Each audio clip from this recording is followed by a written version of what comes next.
এই মুহূর্তে আমার সঙ্গে আছেন আপনাদের অত্যন্ত পছন্দের একজন মানুষ, যিনি হচ্ছেন আফনান ভাই। তাকে আমি বলেছিলাম এবং তিনি একটা ঘটনা পাঠিয়েও দিয়েছেন। তার সেই ঘটনাটি আমি এখন আপনাদের জন্য প্লে করছি। আশা করছি আপনাদের সবার ভালো লাগবে। চলুন শুনে আসি আফনান ভাইয়ের ঘটনাটি। সঙ্গত কারণে তিনি তার নামটি বলতে নিষেধ করেছেন, যদিও বা আমাদেরকে তিনি তার নামটি জানিয়েছেন এবং তার ডিটেলস, অ্যাড্রেস সহ বিস্তারিত বিষয়াদি আমাদেরকে বলেছেন। কিন্তু বেশ কিছু জিনিস তিনি আমাদেরকে বলতে নিষেধ করার কারণে সেগুলো এড়িয়ে যাচ্ছি। বর্তমানে তিনি সংযুক্ত আরব আমিরাতে রয়েছেন, আর তার বাড়ি ফেনী জেলার সোনাগাজী উপজেলায়। আর ঘটনাটি যখন ঘটেছিল তখন সাল ছিল 2016। এক রাতে ওনার সাথে এই ঘটনাটি ঘটেছিল। মূলত ঘটনাটির অনেকগুলো অংশ থাকলেও একই রাতে ঘটনাটি ঘটেছিল ওনার সাথে। উনি স্থানীয় একটি মাদ্রাসায় লেখাপড়া করতেন। তখন ওনার দাখিল পরীক্ষার সময় হয়ে যায়। আর ওনার যিনি শিক্ষক ছিলেন তিনি ওই মাদ্রাসার হোস্টেলে নিজেও থাকতেন এবং ওখানে আবাসিক শিক্ষক হিসেবে তিনি কর্মরত ছিলেন। আর যেহেতু তিনি ওখানে থাকতেন, মাদ্রাসার যারা দাখিল পরীক্ষার্থী ছিল, এসএসসি পরীক্ষার্থী ছিল, তাদেরকে তিনি রাতের বেলা ক্লাস করাতেন। আর উনি যেহেতু আবার হোস্টেলে থাকতেন না, এই কারণে রাতের বেলা তাকে বাইসাইকেলে করে মাদ্রাসায় গিয়ে ক্লাস করে আসতে হতো। তো উনি যেখানে থাকতেন, ওনার যে বাড়িটা, তো ওই বাড়ি থেকে মাদ্রাসার যে দূরত্ব, এই দূরত্বটা মাত্র 1 কিলোমিটার। উনি যখন ওনার বাড়ি থেকে বের হওয়ার পর কিছু দূর যাওয়ার পরে ওনার নানার বাড়ি পড়ে। আর নানার বাড়ি পার হওয়ার পরে ওই সময়ে একটি হাইওয়ে প্রজেক্ট হচ্ছিল, আর কি একটা রাস্তা হচ্ছিল। তো ওখান দিয়ে সাইকেল চালিয়ে যেতে 5 মিনিট সময় লাগে মাদ্রাসায় পৌঁছাতে। আর ওনার যে নানার বাড়ি, ওই নানার বাড়ি থেকে কিছুটা সামনে গেলে একটা কবরস্থান পড়ে। কবরস্থানটা পার হওয়ার পর কিছুটা পথ আগালে একটি স্কুল পড়ে। স্কুলটি তখনও উদ্বোধন হয়নি, এখন হয়েছে। স্কুলের সাথে বড় একটি পুকুর রয়েছে। এই পুকুরের পাড় আবার অনেক উঁচু। পুকুরটার সাথে তখন বিশাল একটা বাউন্ডারি করা জায়গাও ছিল। সেখান থেকে আবার একটু সামনের দিকে এগোলে রাস্তার দুই পাশে, এক পাশে ছোট্ট আরো একটি কবরস্থান, আর এক পাশে একটি ছোট্ট শ্মশান ছিল। এর মধ্যবর্তী জায়গায় একটা খাল ছিল, খালের উপর দিয়ে আবার একটা ব্রিজ ছিল। আর ব্রিজটা দিয়ে যখন সামনে আরো একটু সামনের দিকে এগোনো যাবে, তখন হাতের ডান পাশে একটি বিশাল হিন্দু বাড়ি রয়েছে। আর ওই হিন্দু বাড়িটা পার হলে একটি বাজার, আর বাজারটি পার হলেই ওই মাদ্রাসা। এতগুলো বর্ণনা দেওয়ার পেছনে কারণ রয়েছে প্রিয় লিসেনার্স, কারণ এই ঘটনাটি যখন ঘটেছিল, এই জায়গাগুলোর প্রত্যেকটা না হলেও উল্লেখযোগ্য কয়েকটি প্লেসের সাথে এই ঘটনাটি সম্পর্কযুক্ত রয়েছে। এই কারণে বিস্তারিত বিবরণটা আমাদেরকে দিতে হলো। তো যাই হোক, উনি যেটা করতেন সেটা হলো যে ওই আসরের নামাজ পড়ে উনি বাসার থেকে হালকা নাস্তা করে সাইকেলে করে মাদ্রাসায় চলে আসতেন। তো সেখানে বন্ধু বান্ধবদের সাথে গ্রুপ স্টাডি করে এশার নামাজের পরে ওই হুজুর পড়াতে বসতেন। তো পড়ানোর পর রাত 10টার দিকে সাধারণত পড়া শেষ হয়ে যেত। আর ওনার সব বন্ধু বান্ধব যেহেতু হোস্টেলেই থাকতেন, উনি শুধু বাইরে থাকতেন। তো যেদিন উনি গিয়েছিলেন, ওই দিনও আসরের পরে গিয়েছিলেন। প্রতিদিনের মতো গ্রুপ স্টাডি চলছে। তারপরে এশার নামাজের পর হুজুর পড়ানো শুরু করেছে। ওই সময় শীতের কাল ছিল, ডিসেম্বর মাস, 2016 সালের ডিসেম্বর মাস ছিল আর কি। ওই দিন মাদ্রাসার ওই হুজুর উনি আবার ইসলামের ইতিহাস পড়াচ্ছিলেন। আর যেহেতু ইতিহাসের বিভিন্ন বিষয় নিয়ে আলোচনা করতে গেলে সময়টা একটু বেশি লেগে যায়, ওই দিন সবকিছু শেষ করতে করতে মোটামুটি রাত 11টা, 11:30 বেজে যায়। যেহেতু অনেক রাত হয়ে গিয়েছে, তারপর আবার শীতকাল, এই জন্য ওনার যারা ক্লাসমেট ছিল, যারা ওই হোস্টেলে থাকতো, তারা সকলে রিকোয়েস্ট করে আর কি, যে তোমার যাওয়ার দরকার নাই, তুমি আজকে থেকে যাও। কিন্তু সকলের রিকোয়েস্ট উনি আর রাখেননি। কারণ হলো যে ওনার বাসা তো খুব বেশি দূরে না, আসলে 1 কিলোমিটার সাইকেল নিয়ে আহামরি কোনো দূর না, সত্য কথা বলতে যেটা। আর উনি রাতের বেলা অনেকবার আসা যাওয়া করেছেন, কখনো ওনার সাথে কোনো প্যারানরমাল বিষয় ঘটেও নি। তাই ওই প্যারানরমাল ঘটনা ঘটার কোনো চিন্তাও ওনার মাথায় আসলে ছিল না। আর উনি যেটা করতেন সেটা হলো ওই পড়াশোনা করে গিয়ে রাতের বেলা গিয়ে মানে খাবার খেতেন। তো উনি চিন্তা করেছে যে রাত তো অনেক হয়েছে, রাত্রে তো খাওয়া দাওয়াও হয়নি, তো বাড়িতে গিয়েই খাওয়া দাওয়া করব। আর হোস্টেলে তো একটা মিল সিস্টেম রয়েছে, চাইলেও আসলে ওইভাবে খাওয়াটা একটু সমস্যা। আর ওনারও আনইজি লাগছিল, বন্ধু বান্ধবরা তাকে অবশ্যই মেহমানদারি করাতো, কিন্তু ওনারও আনইজি লাগছিল, এই জন্য উনি চিন্তা করেন যে উনি বাড়িতেই যাবেন। তো যাই হোক, ওই চিন্তা করে উনি ওনার সাইকেল নিয়ে ওই শীতের মধ্যেই বেরিয়ে যান মাদ্রাসা থেকে। তো স্বাভাবিকভাবে মাদ্রাসাটা মানে বাজারের ঠিক পরেই ছিল। মাদ্রাসা পার হওয়ার পরে বাজার যখন পার হয়ে আসেন তখন ওই যেই হিন্দু বাড়িটির কথা বললাম সেই বাড়িটার ওখানে আসেন। ওই বাড়িটা পার হওয়ার পরপরই হঠাৎ করে ওনার ভালো সাইকেল, কোনো সমস্যা নেই, হঠাৎ করে সাইকেল চেন পড়া শুরু হয়ে যায়। তো উনি তো চিন্তায় পড়ে যান যে কি ব্যাপার, সাইকেলেও তো কোনো সমস্যা ছিল না, হঠাৎ করে এই জায়গায় এসে চেন পড়ে যাচ্ছে কেন? তো উনি যতবার চেন পড়েছে ততবারই উনি চেন উঠিয়েছেন, কিন্তু এতবার চেন পড়া এটা সাইকেলের কোনো সমস্যাই হয়েছে এটা উনি ধরে নেন আর কি। উনি চিন্তা করেন যে না, আর বারবার চেন উঠানো যাবে না, সাইকেল নিয়ে হাঁটতে থাকি। তো ওই চিন্তা করে উনি সাইকেল নিয়ে হাঁটতে থাকেন। আর ওনার কাছে যে ফোন ছিল ওই ফোনের ফ্ল্যাশ লাইটটি উনি জ্বালিয়ে রেখেছিলেন। তো উনি যাচ্ছেন ফ্ল্যাশ লাইট জ্বালিয়ে, কোনো সমস্যা নেই।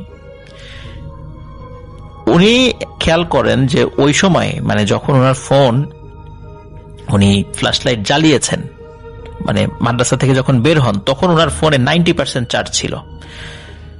উনি যখন বাসার থেকে বের হয়েছিলেন বিকালবেলা তখন ফুল চার্জ 100% চার্জ দিয়ে নিয়ে এসেছিলেন, মাঝখানে তার ফোন ইউজ করেননি।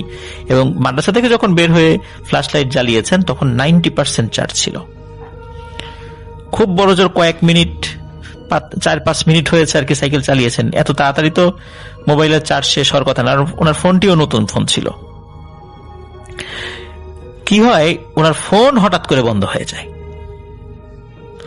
উনি তো অবাক যে আমার ফোনে তো চার্জ রয়েছে, ফোন বন্ধ হয়ে গেল কেন? এদিকে সাইকেলের চেন পড়ে যাচ্ছে, আবার ফোন বন্ধ হয়ে গেল। উনি অনেক চেষ্টা করে ফোনটা অন করতে পারছেন না। তো উনি মনে মনে ওই দোকানদারকে গালি দিচ্ছেন যে এরকম বাজে একটা ফোন তাকে ধরিয়ে দিয়েছে। যাই হোক, উনি যখন অনেক চেষ্টা করে সাইকেলটাও ঠিক করতে পারেননি, ফোনটা অন করতে পারেননি, উনি যথারীতি ফোন পকেটে রেখে ওই কুয়াশার মধ্যে সাইকেল ঠেলে ঠেলে এগিয়ে যাচ্ছেন।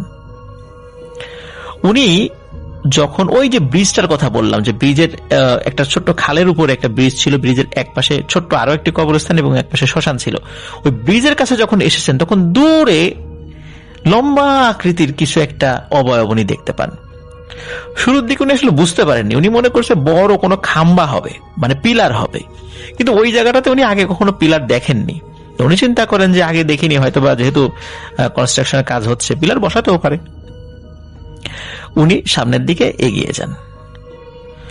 এগিয়ে যাওয়ার পরে উনি দেখেন এটা আসলে কোনো পিলার না, এটা বিশাল আকৃতির একটা মানুষের অবয়ব, একদম শুকনো লিকলিকে কঙ্কালসার একটা মানুষ। মুখমণ্ডলটা অনেক লম্বা, কিন্তু তার হাইট 50 থেকে 60 ফুট উচ্চতার।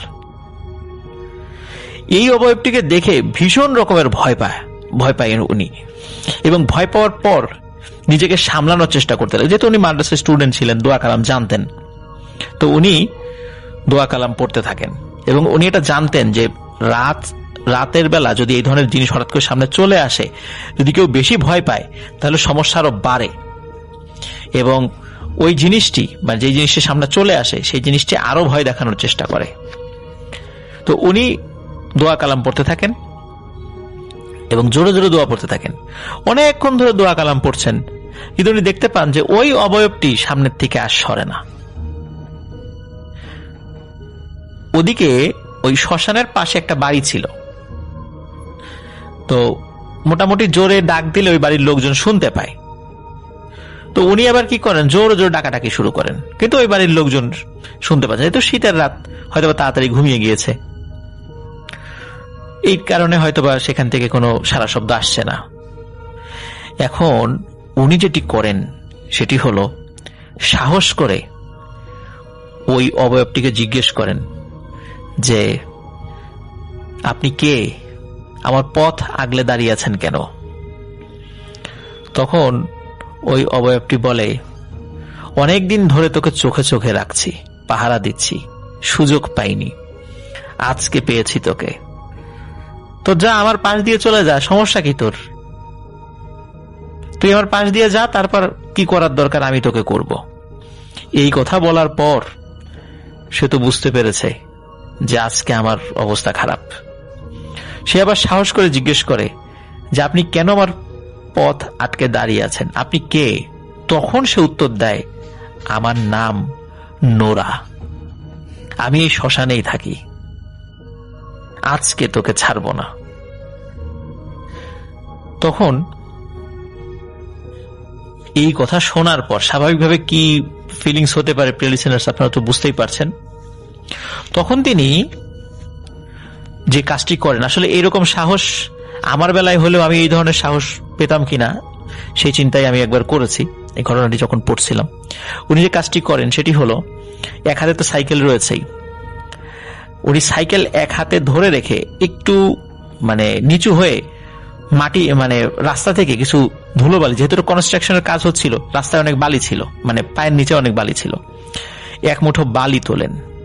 বালি তোলার পর আয়াতুল কুরসি পাঠ করতে থাকেন এবং পাঠ করতে করতে পা দিয়েই নিজের চতুর্দিকে একটি বৃত্ত আঁকেন এবং বৃত্তের মাঝখানে দাঁড়িয়ে গিয়েছেন এবং আয়াতুল কুরসি পড়ার পর ওনার হাতে যে বালু ছিল এই বালুর উপরে ফু দিয়ে দূরে ওই অবয়বটির দিকে ছুঁড়ে মেরেছে। যেই না ওই অবয়বটির দিকে ছুঁড়ে মেরেছে, সাথে সাথে দেখে যে সামনের কিছু নাই, একদম কিচ্ছু নাই। তখন তিনি চিন্তা করলেন যে যাক, এই দুষ্টু অবয়বটি সামনের থেকে দূর হয়েছে। দ্রুত উনি সাইকেল নিয়ে দৌড়ানো শুরু করেন। সাইকেল তো চালাতে পারছিলেন না, ওই বৃত্ত থেকে বের হয়ে উনি সাইকেল নিয়ে দৌড়ানো শুরু করেছেন। উনি যখন সামনের দিকে এগিয়ে যাচ্ছিলেন, ওনার ওই জায়গাটা পার হওয়ার পরে প্লেলিস্টের শুরুতেই বলেছি একটি কবরস্থান ছিল।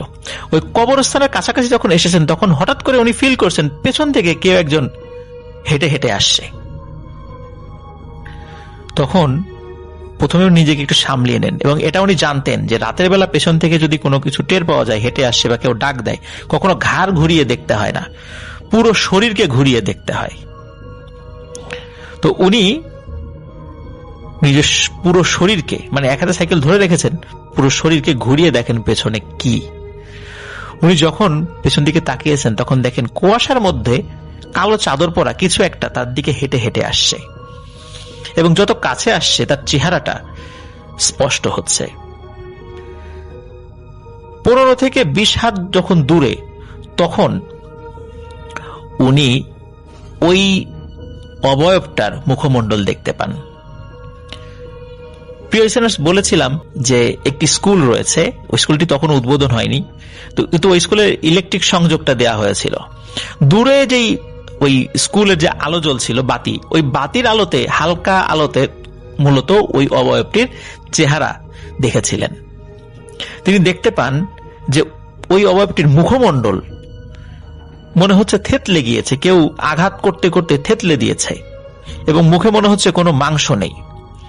উনি তো ভয়ে মৃতর মতো হয়ে যান, মনে হচ্ছে এখন উনি বেহুশ হয়ে যাবেন। তো উনি যেহেতু দেখেছেন জিনিসটা পেছনে রয়েছে, সামনে নেই, উনি আবারও আয়াতুল কুরসি পড়তে পড়তে সাইকেল নিয়ে দৌড়ানো শুরু করেন। উনি কিছুটা পথ যখন এগিয়েছেন তখন ওনার নানার বাড়ি চলে আসেন, কারণ ওনার বাড়ি পার হওয়ার পর ওনার নানার বাড়ি ছিল। ওনার নানার বাড়িতে কাছে চলে আসেন, কিন্তু নানার বাড়িতে উনি আর ঢোকেননি। উনি চিন্তা করছেন উনি ওনার বাড়িতেই চলে যাবেন, যত বিপদই হোক ওনার বাড়িতে চলে যাবেন। তো ওই নানার বাড়ির সামনে একটা বিশাল তাল গাছ ছিল। তো উনি দেখছেন ওই তাল গাছ থেকে কি যেন একটা নেমে আসছে এবং একটা না 5-7টা কিছু একটা নেমে আসছে। উনি তাকিয়ে দেখেন তাল গাছের উপর থেকে মাথা নিচু নিচ দিক দিয়ে বড় বড় বিড়াল, বিড়ালের কালার কোনোটা কালো কোনোটা সাদা, পিওর কালো পিওর সাদা, এরকম 4-5টা বিড়াল নেমে আসে এবং বিড়ালের আকৃতি কুকুরের আকৃতির মতো, বড় বড়। উনি তো বুঝতে পেরেছেন যে এগুলো স্বাভাবিক বিড়াল নয়, এবং ওই বিড়ালগুলো খুবই দ্রুত নেমে এসে ওনার চারদিক থেকে ঘিরে ফেলেন এবং বিড়ালগুলোর চোখ আগুনের মতো লাল ছিল, ভীষণ ভয়ঙ্কর দৃষ্টিতে ওনার দিকে তাকিয়েছিল। উনি তখন সূরা ফালাক এবং নাস পড়তে থাকেন, নিজের শরীরে বারবার ফু দিতে থাকেন এবং চারদিকে ফু দিতে থাকেন। তাতেও কিছু কাজ হচ্ছিল না। তখন আরেকটি কাজ করেন, ঠিক একই রকম ভাবে সাইকেলটা এক হাতে ধরে একটু নিচু হয়ে রাস্তা থেকে কিছু ধুলো মাটি তোলেন এবং সেটাতে আবার আয়াতুল কুরসি করে পরে ফু দিয়ে যখন ওই বিড়ালের দিকে ছুঁড়ে মেরেছেন, সাথে সাথে ওই বিড়ালগুলো ভ্যানিশ হয়ে যায়। এরপর উনি আবার সামনের দিকে এগোতে থাকেন এবং দোয়া কন্টিনিউ পড়তে থাকেন। ওনার বাসার থেকে বের হওয়ার পর একটা ছোট্ট বাঁশঝাড়ের মতো ছিল। উনি বাঁশঝাড়ের কাছাকাছি যখন চলে আসেন এবং বাসার পার হলে মূলত ওনার বাসা চলে আসে আর কি, দেখেন রাস্তার উপরে বাঁশ পড়ে আছে। উনি কিন্তু জানতেন রাস্তার উপর এরকম বাঁশ পড়ে থাকলে সেই বাঁশটা পার হওয়া যাবে না। যখনই কেউ পার হতে যাবে তখনই বাঁশটা সোজা হয়ে দাঁড়িয়ে যাবে। উনি যখন ওই অবস্থা দেখেছেন, উনি বুঝতে পেরেছেন যে বাড়ি পর্যন্ত হয়তো আর আজকে পৌঁছানো সম্ভব হয় না, তার আগেই উনি শেষ। হঠাৎ করে পেছন থেকে মনে হলো কেউ তাকে খুব সুন্দর করে সালাম দিল, আসসালামু আলাইকুম ওয়া রাহমাতুল্লাহি ওয়া বারাকাতুহু। উনিও সালামের উত্তর দিলেন এবং উনি পুরো শরীরকে আবার ঘোরালেন। তাকে দেখেন খুব সুদর্শন একজন মধ্যবয়সী ভদ্রলোক, মুখে দাড়ি রয়েছে, খুব সুন্দর চেহারা। তখন উনি বলছেন, ওই লোকটি বলছেন যে বাবা আমি বাসটা তুলে দিচ্ছি, তুমি চলে যাও, আমি তোমার পেছনে পেছনে আসছি। তখন ইনি আবার জিজ্ঞেস করেন যে আঙ্কেল আপনাকে তো ঠিক চিনতে পারলাম না। বলে আমাকে তুমি চিনবে না, তুমি যাও, মনে হচ্ছে তুমি একটু সমস্যায় পড়েছো, ভয় পাচ্ছ। তখন ওই লোকটি কি করে এগিয়ে এসে নিজের হাতে ওই বাসটি সোজা করে দেন এবং বলেন যে ঠিক আছে তুমি দ্রুত যাও বাড়িতে, দেরি করো না, আমি তোমার পিছনে পিছনে আসছি। উনি বাড়িতে যাওয়ার দিকে বাড়িতে যাওয়ার যে রাস্তা সেদিকে দ্রুত এগোতে থাকেন এবং বাড়ির কাছাকাছি যখন চলে এসেছেন পিছন দিকে তাকিয়ে দেখেন ওই লোকটি আর নেই। এবং ওই সময়ে ওনার ফোনটা হঠাৎ করে ফোনের আলোটা জ্বলে ওঠে। উনি খুবই অবাক হয়েছেন, কিভাবে ফোনের আলো জ্বলে উঠলো। দেখলো যে ওনার ফোন অন হয়ে গেছে, ঠিক একা একা যেভাবে বন্ধ হয়ে গিয়েছিল ওই সময় ওনার ফোনটা অন হয়ে গিয়েছে এবং ওনার ফোনে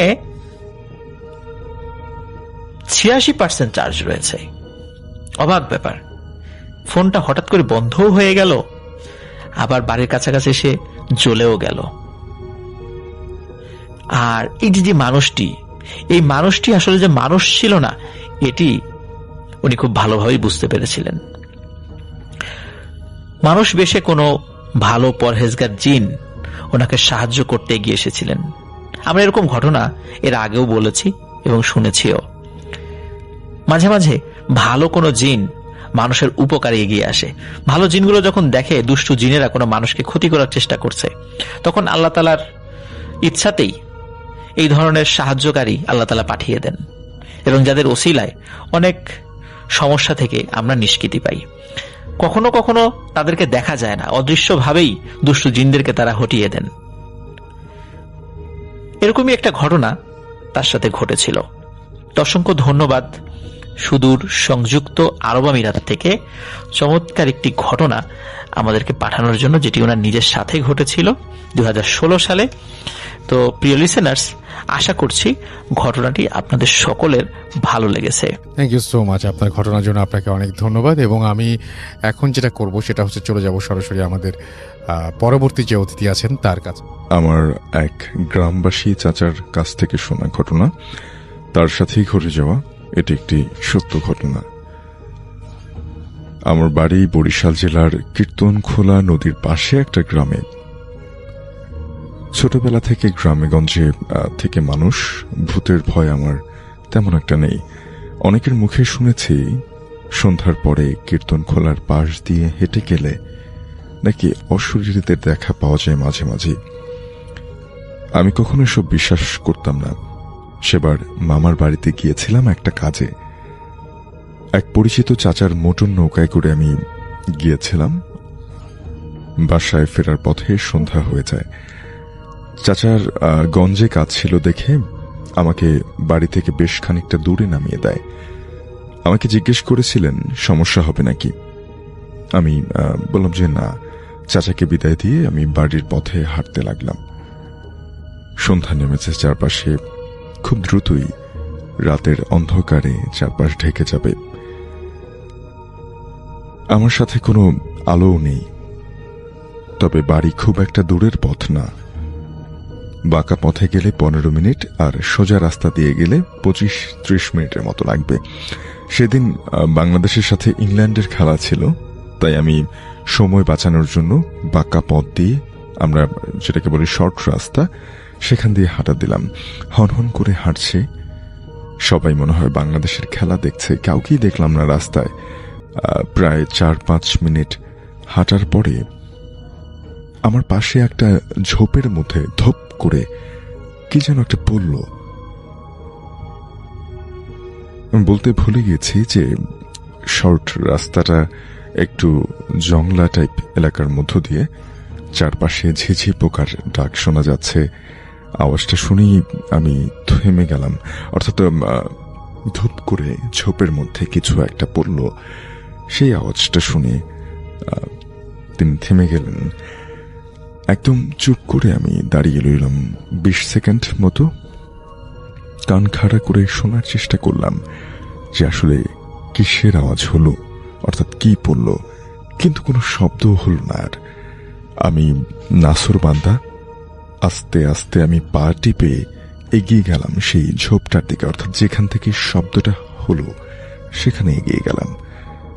আমি এগিয়ে গেলে দেখলাম যে ঝোপের উপরে কিছু পাতা বা কিছু গাছ, ছোট ছোট গাছ, সেগুলো নড়ছে।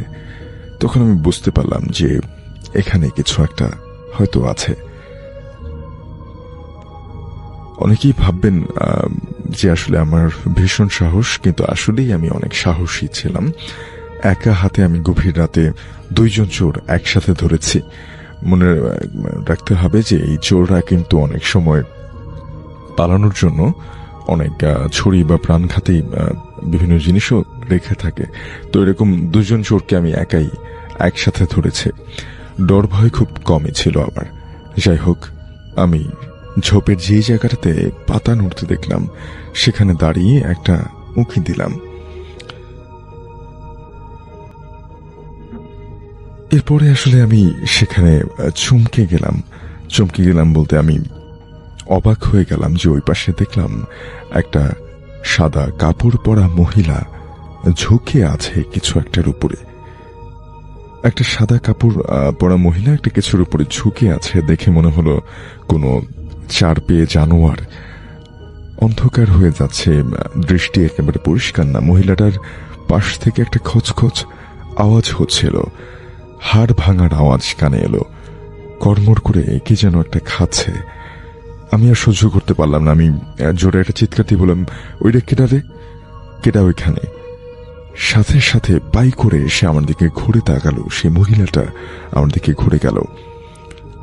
ওটার চেহারা দেখতে সাথে সাথে মনে হলো যে আমার কলিজাটা এক লাফে গলায় উঠে এলো।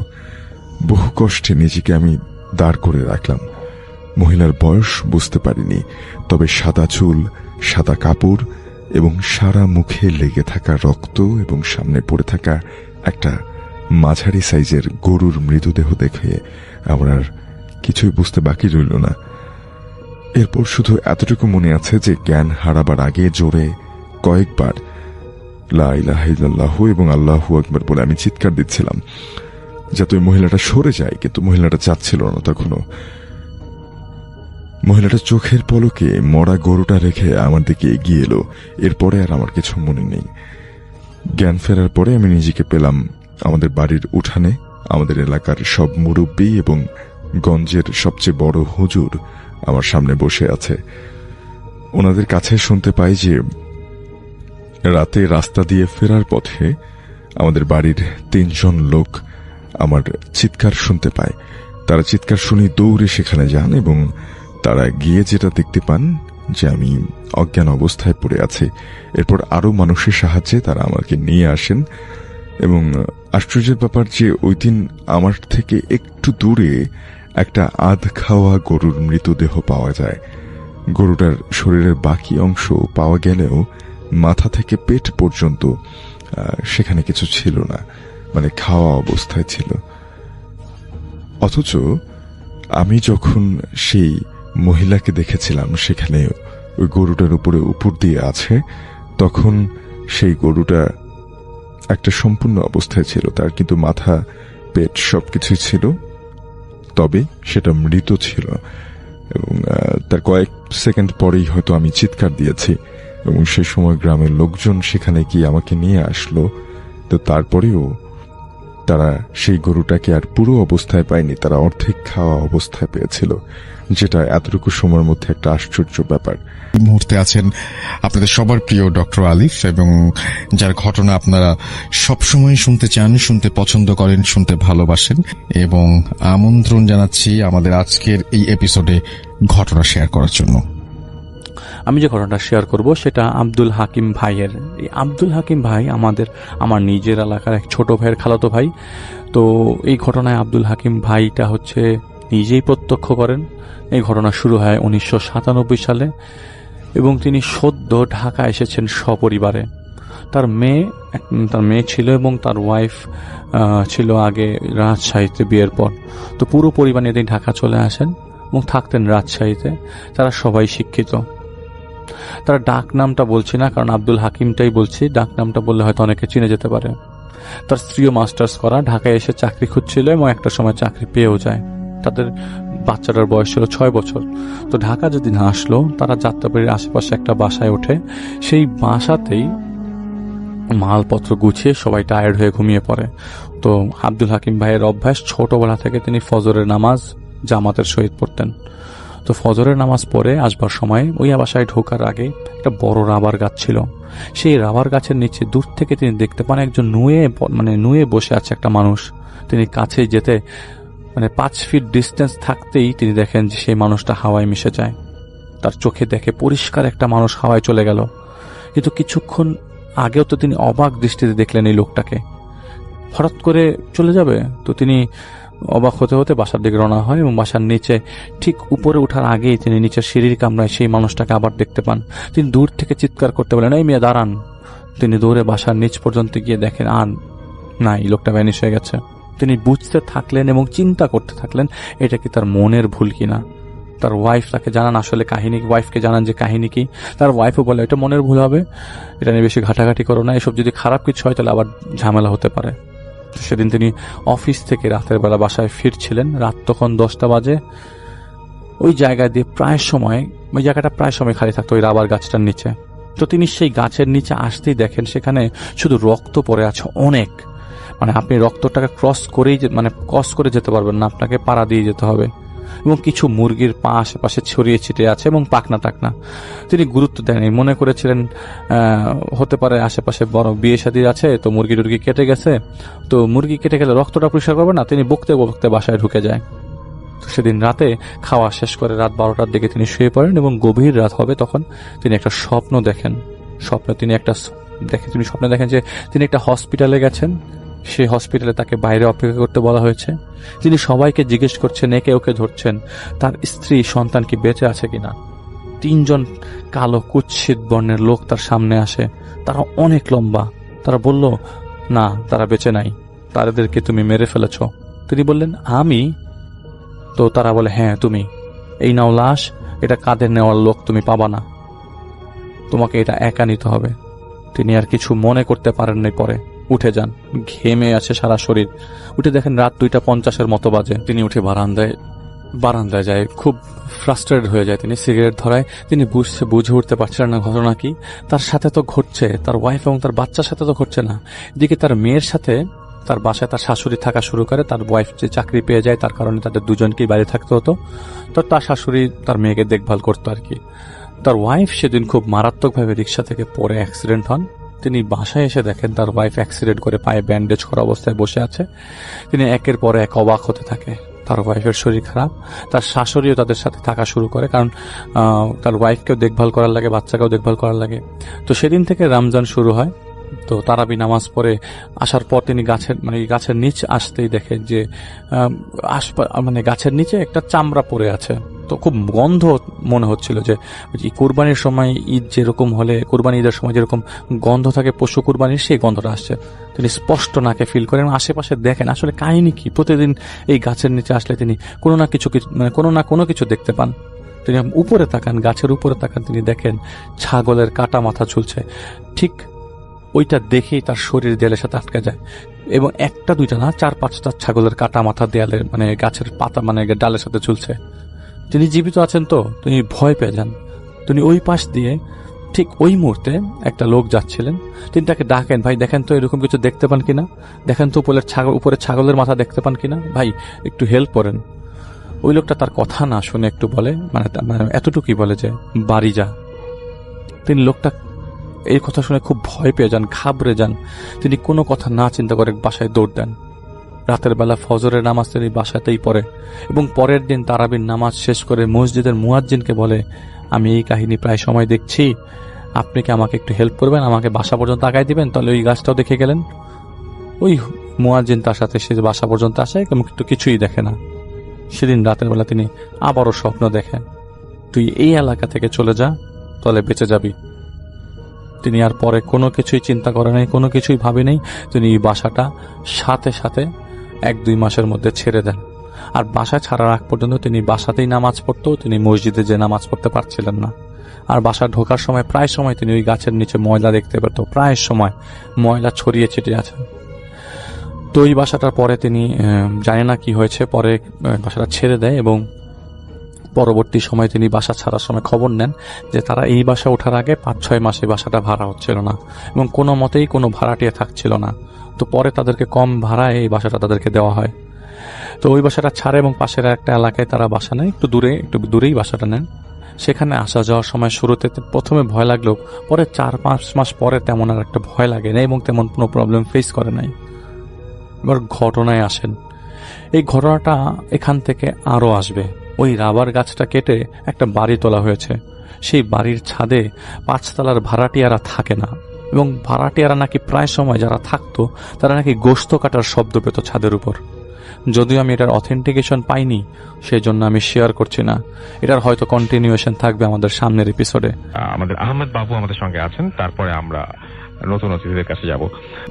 কাহিনীটি ঘটেছিল মুকুলের সাথে, এবং মুকুল তখন বেড়াতে গিয়েছিল তার বন্ধু মনিরের চাচা বাড়িতে, মানে দাদা বাড়ি তার চাচারা থাকতো তখন, দাদা তো মারা গিয়েছেন অনেকদিন আগে।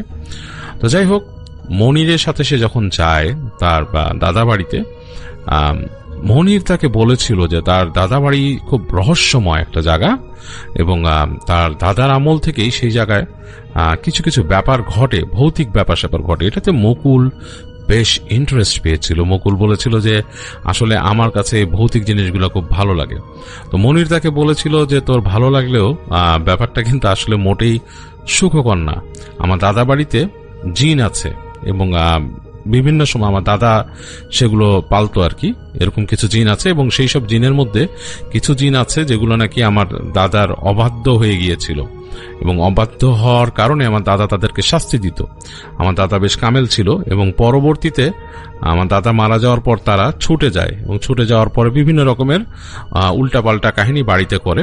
যদিও আমার বড় চাচা সেখানকার বড় হুজুরকে এনে কয়েকবার বাসা বন্ধ করে দিয়েছিল, মানে বাসা বেঁধে দিয়েছিল। আসলে গ্রামে যেটা হয় যে গ্রামের বাড়িগুলো মানে বাধা বন্ধ করাটা বেশ কঠিন হয়ে যায়, কারণ শহরে যখন আপনারা বাড়ি দেখেন, এটা আমি আমার নিজের এক্সপিরিয়েন্স থেকে বলছি, শহরে যেটা হয় যে শহরের বাড়িগুলো থাকে বেশ বাউন্ডারি ওয়ালগুলো খুব স্পষ্ট থাকে, এবং বাসার সীমানা নির্ধারিত থাকে, এবং সামনে পেছনে দেয়াল থাকে। তাহলে সেক্ষেত্রে যেটা হয়, যেসব কামেল ব্যক্তিরা যারা আসেন বাসা বন্ধ করতে, তারা সেখানে তাদের প্রসিজার করে যান খুব সুন্দর করে, 4 কোণায় করে, এবং বাসাটা বন্ধ করে দেন। গ্রামে যেটা হয়, গ্রামের চৌহদ্দিগুলো, মানে বাড়ির মূল চৌহদ্দিটা কিন্তু বেশিরভাগ সময় মানে খুব প্রিসাইজ ভাবে থাকে না। অনেক সময় দেখা যাচ্ছে সামনে এন্ট্রেন্স আছে, পেছনেও এন্ট্রেন্স আছে, হ্যাঁ, আবার অনেক সময় দেখা যাচ্ছে অনেকের বাসা ওয়েল ফেন্সড না, খুব সুন্দর করে বেড়া দেয়া না। মানে এখনকার বাড়িগুলো ডিফারেন্ট হয়েছে, এখন তো আমি দেখছি শহরের মতো বাড়ি হয়ে গেছে। আমার সেই দৃশ্য তো আমার দেখা সেই সময়কার যে বাড়িঘরগুলো ছিল সেই সময়কার কথা বলছি, বা এখনো অনেক গ্রামেই আছে, অনেক বাড়িঘরই আছে যেগুলো আসলে ফেন্সটা খুব ভালো মতো দেয়া না। তো যাই হোক, তখন এই সীমানাগুলো নির্ধারণ করা বা যিনি বাড়ি বন্ধ করেন তার জন্য সমস্যা হয়ে যায়। তো যাই হোক, সেই মুকুলের সেই বন্ধু মনিরের দাদাবাড়িও সেই সময় বেশ কিছু আলেমকে এনে তার চাচা বাড়ি বন্ধ করান, কিন্তু এটা মানে কয়েকদিন হয়তো কাজ করে, তারপরে খুব একটা কাজ করে না। এইসব কথা মনির বলছে মুকুলকে, এবং মুকুল খুব ইন্টারেস্ট পাচ্ছিল আসলে ব্যাপারগুলো নিয়ে, যেহেতু ইয়াং এইজ, কেবল সদ্য এইচএসসি পাশ করে তারা ইউনিভার্সিটিতে ভর্তি হয়েছে, তাদের মানে একটা মানে বেশ কারেজ কাজ করছে। এবং আপনারা জানেন যে অতি প্রাকৃত জিনিসের প্রতি ইয়াং জেনারেশনের বেশ একটা ইন্টারেস্ট থাকে, তারা খুব হরর মুভি দেখে বা ভূতের বই পড়ে বা আমাদের মতো শো শোনে, এগুলোতে তাদের ইন্টারেস্ট আরো বেড়ে যায়। তো যাই হোক, মুকুলেরও বেশ ইন্টারেস্ট ছিল। তো মনির তাকে বলে যে দেখ, এত মজা পাওয়ার কিছু নাই, আসলে আমার দাদা বাড়ি বা আমার চাচা বাড়ির যে এক্সপিরিয়েন্স গুলো, এগুলো কিন্তু একটু হররিফিক, মানুষ একটু ভয় পায়, আমি নিজেও ভয় পাই। তো যাই হোক, তুই এত আনন্দ পাইস না আর কি। তো যাই হোক, মুকুল তারপরও খুব ইন্টারেস্ট ফিল করে এবং সে মনিরকে বলে যে চল আমরা বেড়ায় আসি, কারণ তাদের তখন একটা সময় ছিল, মোস্ট প্রবাবলি তারা তখন ইউনিভার্সিটিতে মানে ঢোকে নাই আর কি, জাস্ট পরীক্ষা দিয়ে তাদের রেজাল্ট আসছে এরকম একটা সময়। তো বেশ সময় কাটানোর জন্যই তারা তখন যায় মনিরের সেই দাদা বাড়ি। তো সেখানে যে মুকুল দেখে যে বাড়িটা বেশ সুন্দর একটা বাড়ি, সেই বাড়ির আবার দেয়াল করা আছে। আসলে দেয়ালটা তারা করেছে বিভিন্ন সমস্যার কারণে, বাড়ি দেয়াল করা আছে চারিপাশে, এবং এন্ট্রান্স একটাই, বাসায় ঢোকা যায় সুন্দর, এবং ঢোকার পরে বেশ অনেকটা বড় একটা জায়গা, এবং সেই জায়গার মধ্যে উঠোনটাই বেশ বড়, এবং এল শেপে ঘর করা। বাড়ি ঘরগুলো হচ্ছে ইটের দেয়াল আর টিনের চাল, আর এই পাশে একটা ঘর আছে যেটা হচ্ছে টিনেরই চাল আবার টিনেরই সেটা দেয়াল, এইভাবে করা। আর বিশাল উঠানের এক কোনায় একটা পেয়ারা গাছ আছে, বেশ বড় একটা পেয়ারা গাছ, এবং তার পাশেই দেয়াল দেখা যাচ্ছে, এবং সৌভাগ্যবশত সেখানে ইলেকট্রিসিটি আছে। তো সুতরাং বেশ ভালো লাগলো মুকুলের কাছে। এবং সেখান থেকে তাদের, তবে একটা জিনিস একটু সমস্যার, যে তাদের যে বাথরুমটা, সেই বাথরুমটা একটু দূরে, মানে হেঁটে বেরিয়ে বেশ কতগুলো গাছ আছে, সেই গাছ পার হয়ে যেতে হয় সোজা, এবং যে হাতের একদম কর্নারে হচ্ছে সেই বাথরুম, এবং সেই বাথরুমে যাওয়ার আগে একটা চাপ কল আছে, সেই চাপ কলটা ঠিক বাথরুমের আগে দিয়ে একটা ছোট পাকা পাটাতনের মতো করা, সেখানে চাপ কল, আর তার পাশে রান্নাঘর এবং গোসলখানা। তো যাই হোক, পুরো জায়গাটা মুকুলের কাছে বেশ লাগলো, কারণ সেই বাড়ির যে মূল ফটক দিয়ে বেরিয়ে আর একটু সামনে গেলেই সেখানে দেখা যায় বিশাল এক দিঘি আছে, এবং আরো সামনে হেঁটে গেলে নাকি নদী। তো সেটা তখনও দেখেনি, কিন্তু মুকুলের কাছে বেশ ইন্টারেস্টিং লাগলো জায়গাটা, এবং বেশ ভালো লাগলো তার কাছে। তো যাই হোক, সে মনিরের সাথে এসে যখন পৌঁছেছে সেই বাড়িতে, তখন বিকেল হয়ে গেছে, এবং সেই দেখা যাচ্ছে যে বড় গাছ ছিল বাসার মাঝখানে, ডাব গাছ। তো সামহাও সেখান থেকে তাদেরকে ডাব পেড়ে খাওয়ানো হলো। একটা চালতা গাছ ছিল বাড়ির কাছে। তো আবার মনির বলছে যে এখান থেকে কিন্তু চালতা পড়ে, জোরে জোরে, ভয় পাইস না, এটা ভৌতিক কিছু না, এটা এমনি পড়ে। তো যাই হোক, তারা বেশ এনজয় করলো বিকালে, ডাবের পানি টানি খেয়ে বেশ ঘোরাঘুরি করলো বাসার উঠোনে, এবং গেট দিয়ে বেরিয়ে এসে দিঘির পাড়ে গেল, দিঘি দেখলো। দেখে টেকে সন্ধ্যা হয়ে গেছে, তো বাসায় ফিরে আসছে, এসে তখন রাতের রূপটা দেখছে। তো যখন মুকুল সেই বাড়িতে ঢুকছে মূল এন্ট্রেন্স দিয়ে, তখন তার কাছে কেন জানি সেই মনিরের বলা স্মৃতিগুলো মনে পড়ে গেল, যে তার দাদার এখানে সেই আগে যে জিন তার দাদা পালতো এক সময়, সেগুলো এখানে ছাড়া আছে। কেমন জানি তার একটু গা শিরশির করে উঠলো। আর মূলত সেটা হওয়ার কারণ হচ্ছে বাসার ঠিক মাঝামাঝি হচ্ছে তাদের বিশাল এক নারকেল গাছ, যেখান থেকে তাদেরকে ডাব পেড়ে খাওয়ানো হয়েছে। তো বিশাল এক নারকেল গাছ, এবং ওই নারকেল গাছের গোড়াটা কেমন জানি একটু অন্ধকার, কারণ সে দেখছে যে দূর থেকে সেই যে ঘরের যে বারান্দাগুলো আছে, পাকা এবং টিনের ঘরের বারান্দা, দুই পাশে দুটো ছোট বাল্ব জ্বলছে, লাল লাইট। এখনকার যুগেও অনেকে লাল লাইট বাল্ব ইউজ করেন, কারণ বাল্বগুলোর দাম কম পড়ে। এনার্জি সেভারের দাম কিন্তু বেশ অনেকটাই, অনেকেই এটা ইউজ করেন না। তারাই দেখছেন যে সে দেখছে যে দুইটা বারান্দাতে দুইটা বাল্ব জ্বলছে, লাল লাল ছোট ছোট, এগুলো হয়তো 40 ওয়াটের বাল্ব হবে, আলো বেশি না, খুব লালচে আলো, অন্ধকার দূর করতে পারছে না, মনে হচ্ছে অন্ধকারের সাথে ফাইট করছে কিন্তু অন্ধকার যাচ্ছে না। সো এরকম একটা অবস্থা।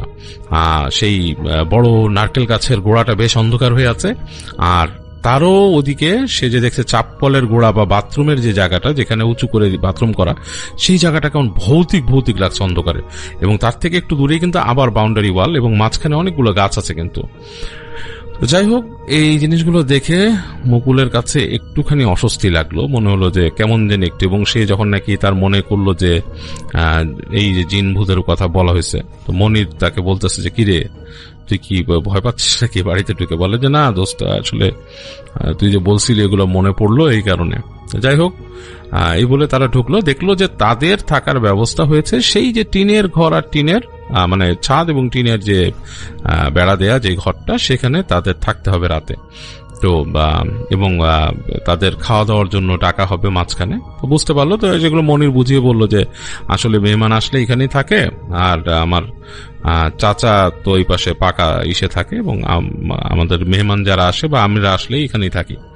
তো যাই হোক, এইভাবে বললো। দেখলো যে টিনের যে ঘরটা সেটাও বেশ গোছানো, এক পাশে তাদের খাট রাখা, এক পাশে আলনা আছে, টেবিল আছে, এরকম একটা অবস্থা। তো যাই হোক, মুকুল বেশ ভালোই লাগছে তার কাছে, যে নতুন একটা পরিবেশ, আসলে তার কাছে নতুন পরিবেশ। এবং বাসায় তো আসলে থাকলে স্বাধীনতা পায় না, কারণ তার বাবা মা খুব তাকে মানে স্ট্রিক্টলি চেকে রাখে, নড়াচড়া করতে গেলেও তাকে চেক করতে থাকে। এইখানে এসে আসলে সে বেশ স্বাধীনতা পেয়েছে, তার কাছে বেশ ভালো লাগছে। তো সুন্দর করে সে তার জিনিসপত্র তারা তো আছে ওখানে বসলো, বসে তারা বন্ধুরা দুইজন গল্প করলো। গল্প করতে করতে বেশ সময় চলে গেল। তো একটা সময় তাদের ফ্রেশ হতে বললো মুকুলের চাচারা। তো তারা ফ্রেশ ট্রেশ হয়ে খাওয়া দাওয়া করলো, যে ভেতরের রুমতে খাওয়া দাওয়া করে এখানে চলে আসলো। তো যাই হোক, যখন তারা চলে আসছে তখন অলরেডি বেশ রাত হয়ে গেছে, রাত প্রায় 10টার মতো বেজে গেছে। এবং মানে গ্রামের জন্য বেশ অনেক রাত, এটা রাত 10টার সময়।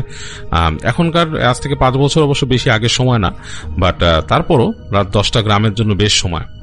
তো তারা দুজন বসে গল্প করছে রাত 10টার দিকে, দুই বন্ধু গল্প করতে করতে করতে দেখলো যে মনির হাই তোলা শুরু করছে, বলছে যে দোস্ত আমি ঘুমাবো, ঘুম আসছে। তো বলে আচ্ছা ঠিক আছে তুই ঘুমা, কিন্তু মুকুলের কিন্তু চোখে ঘুম নাই।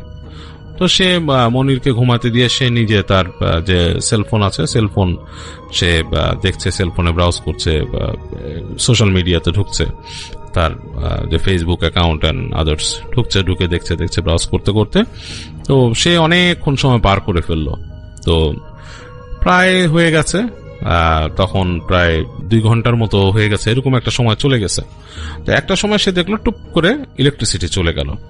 ইলেকট্রিসিটি চলে যাওয়ায় মনে হলো ওই যে বারান্দা, রুমটা তো অন্ধকারই করে রাখছিল সে, ওই বারান্দাতে সেই লাল বাল্বটা জ্বলছিল, সেটার আলো হালকা জানালার ফাঁক দিয়ে আর ওই যে মানে চালের ফাঁক দিয়ে হালকা আলো আসছিল, আর তার মোবাইলের যে স্ক্রিনের আলো এটাতেই সে কাজ করছিল। তো এই সময় টুস করে বাতিগুলো নিভে গেল। তো সে বুঝতে পারলো যে ইলেকট্রিসিটি চলে গেছে। তো জাস্ট মোবাইলের আলোটা চোখে লাগছে, আর বাইরের দিকে তাকিয়ে দেখছে যে অন্ধকার হয়ে গেছে, ঘুরঘুরটি অন্ধকার চারিপাশে। তো মুকুল চিন্তা করলো সে শুয়ে পড়বে। তো শুয়ে পড়ার আগে তার মাথায় একটা চিন্তা আসলো, সে চিন্তা করলো যে আমি তো আসলে আমার একটু হালকা হতে হবে, মানে জল বিয়োগ করতে হবে, আর তার সাথে আমি যদি এই সুযোগে একটা সিগারেটও খেয়ে নিই বাইরে যেয়ে, মন্দ হয় না। তো এটা চিন্তা করে সে আস্তে করে তার যে ওখানে সিগারেট ছিল সেটা নিয়ে সে বাইরে যায়, গেট খুলে গেটের কাছে যায়, এবং সে মোবাইলের আলো দিয়ে দেখে দেখে আস্তে করে দরজাটা খুলে সে বাইরে আসে। তো বাইরে এসে দেখে যে বেশ জোরে ঝিঝি পোকার শব্দ কানে আসছে, বেশ লাউড। তো যদিও সে যে একদম সেও যে একদম শহরে ছেলে তা না, সেও এগুলোতে অভ্যস্ত, এরকম ঝিঝি পোকার শব্দ, বিভিন্ন শব্দে সেও অভ্যস্ত। কিন্তু এখানে তার কেন জানি মনে হচ্ছে ঝিঝি পোকাটা বেশ লাউড, মনে হচ্ছে যে ঝিঝি যে ক্রিকেটের যে সাউন্ডটা মনে হচ্ছে বেশ কানে লাগছে এরকম। সে এবং অন্ধকারের মধ্যে সে দেখতে পাচ্ছে যে আকাশে চাঁদ আছে, হালকা আলো, সেই চাঁদের আলোটা খুব বেশি পড়ে নাই আর কি। মানে পুরো পূর্ণিমা না, ভাঙা চাঁদের আলো আর কি, ভাঙা চাঁদের আলো এসে পড়েছে, দেয়ালের উপর পড়েছে, এই সাইডে পড়েছে। তো এরকম অবস্থায় দেখতে দেখতে সে বাইরে গেল তার সিগারেট নিয়ে, এদিক ওদিক তাকাচ্ছে যে মুকুলের চাচা বা কেউ বের হয় কিনা। দেখলো কেউ নাই, তো চিন্তা করলো যে আমি এই উপরের যে পাটাতন বা আমার যে সামনে যে উঁচু ডেউটা আর কি, সেটার থেকে একটু নেমে যাই, নেমে যে সামনে পেভমেন্ট থেকে নেমে নিচে দাঁড়িয়ে সিগারেটটা খাই। তো সে হেঁটে যে আস্তে করে নেমে গেল। তো নেমে যখন গিয়েছে তখন দেখছে যে এক পাশে একটু চাঁদের আলো পড়ছে আর এক পাশে অন্ধকার। তো চিন্তা করলো যে আমি আর একটু সামনে যাই, সামনে যেয়ে খাই, তাহলে এই পাশ থেকে কেউ দেখবেও না। তো এরকম দেখতে দেখতে সে আস্তে আস্তে হাঁটা ধরলো। তো হেঁটে হেঁটে বাউন্ডারি ওয়ালের কাছাকাছি সে চলে আসছে। তো যখন বাউন্ডারি ওয়ালের কাছে চলে আসছে সেই সময় তার চোখে কিন্তু অন্ধকার অনেকটা শুয়ে আসছে। এর মধ্যে সে দেখতেছে যে হঠাৎ করে মনে হচ্ছে দেয়ালের কাছে বেশ কালো কিছু একটা। তো চিন্তা হচ্ছে কালো দেয়ালের মধ্যে একে তো অন্ধকারটা শুয়ে আসছে, ওই জায়গাটা এত কালো কি। তো সেখানে সে ভালো মতো খেয়াল করে দেখছে নড়াচড়া হচ্ছে, একটা মনে হচ্ছে কালো কিছু একটা নড়াচড়া করছে।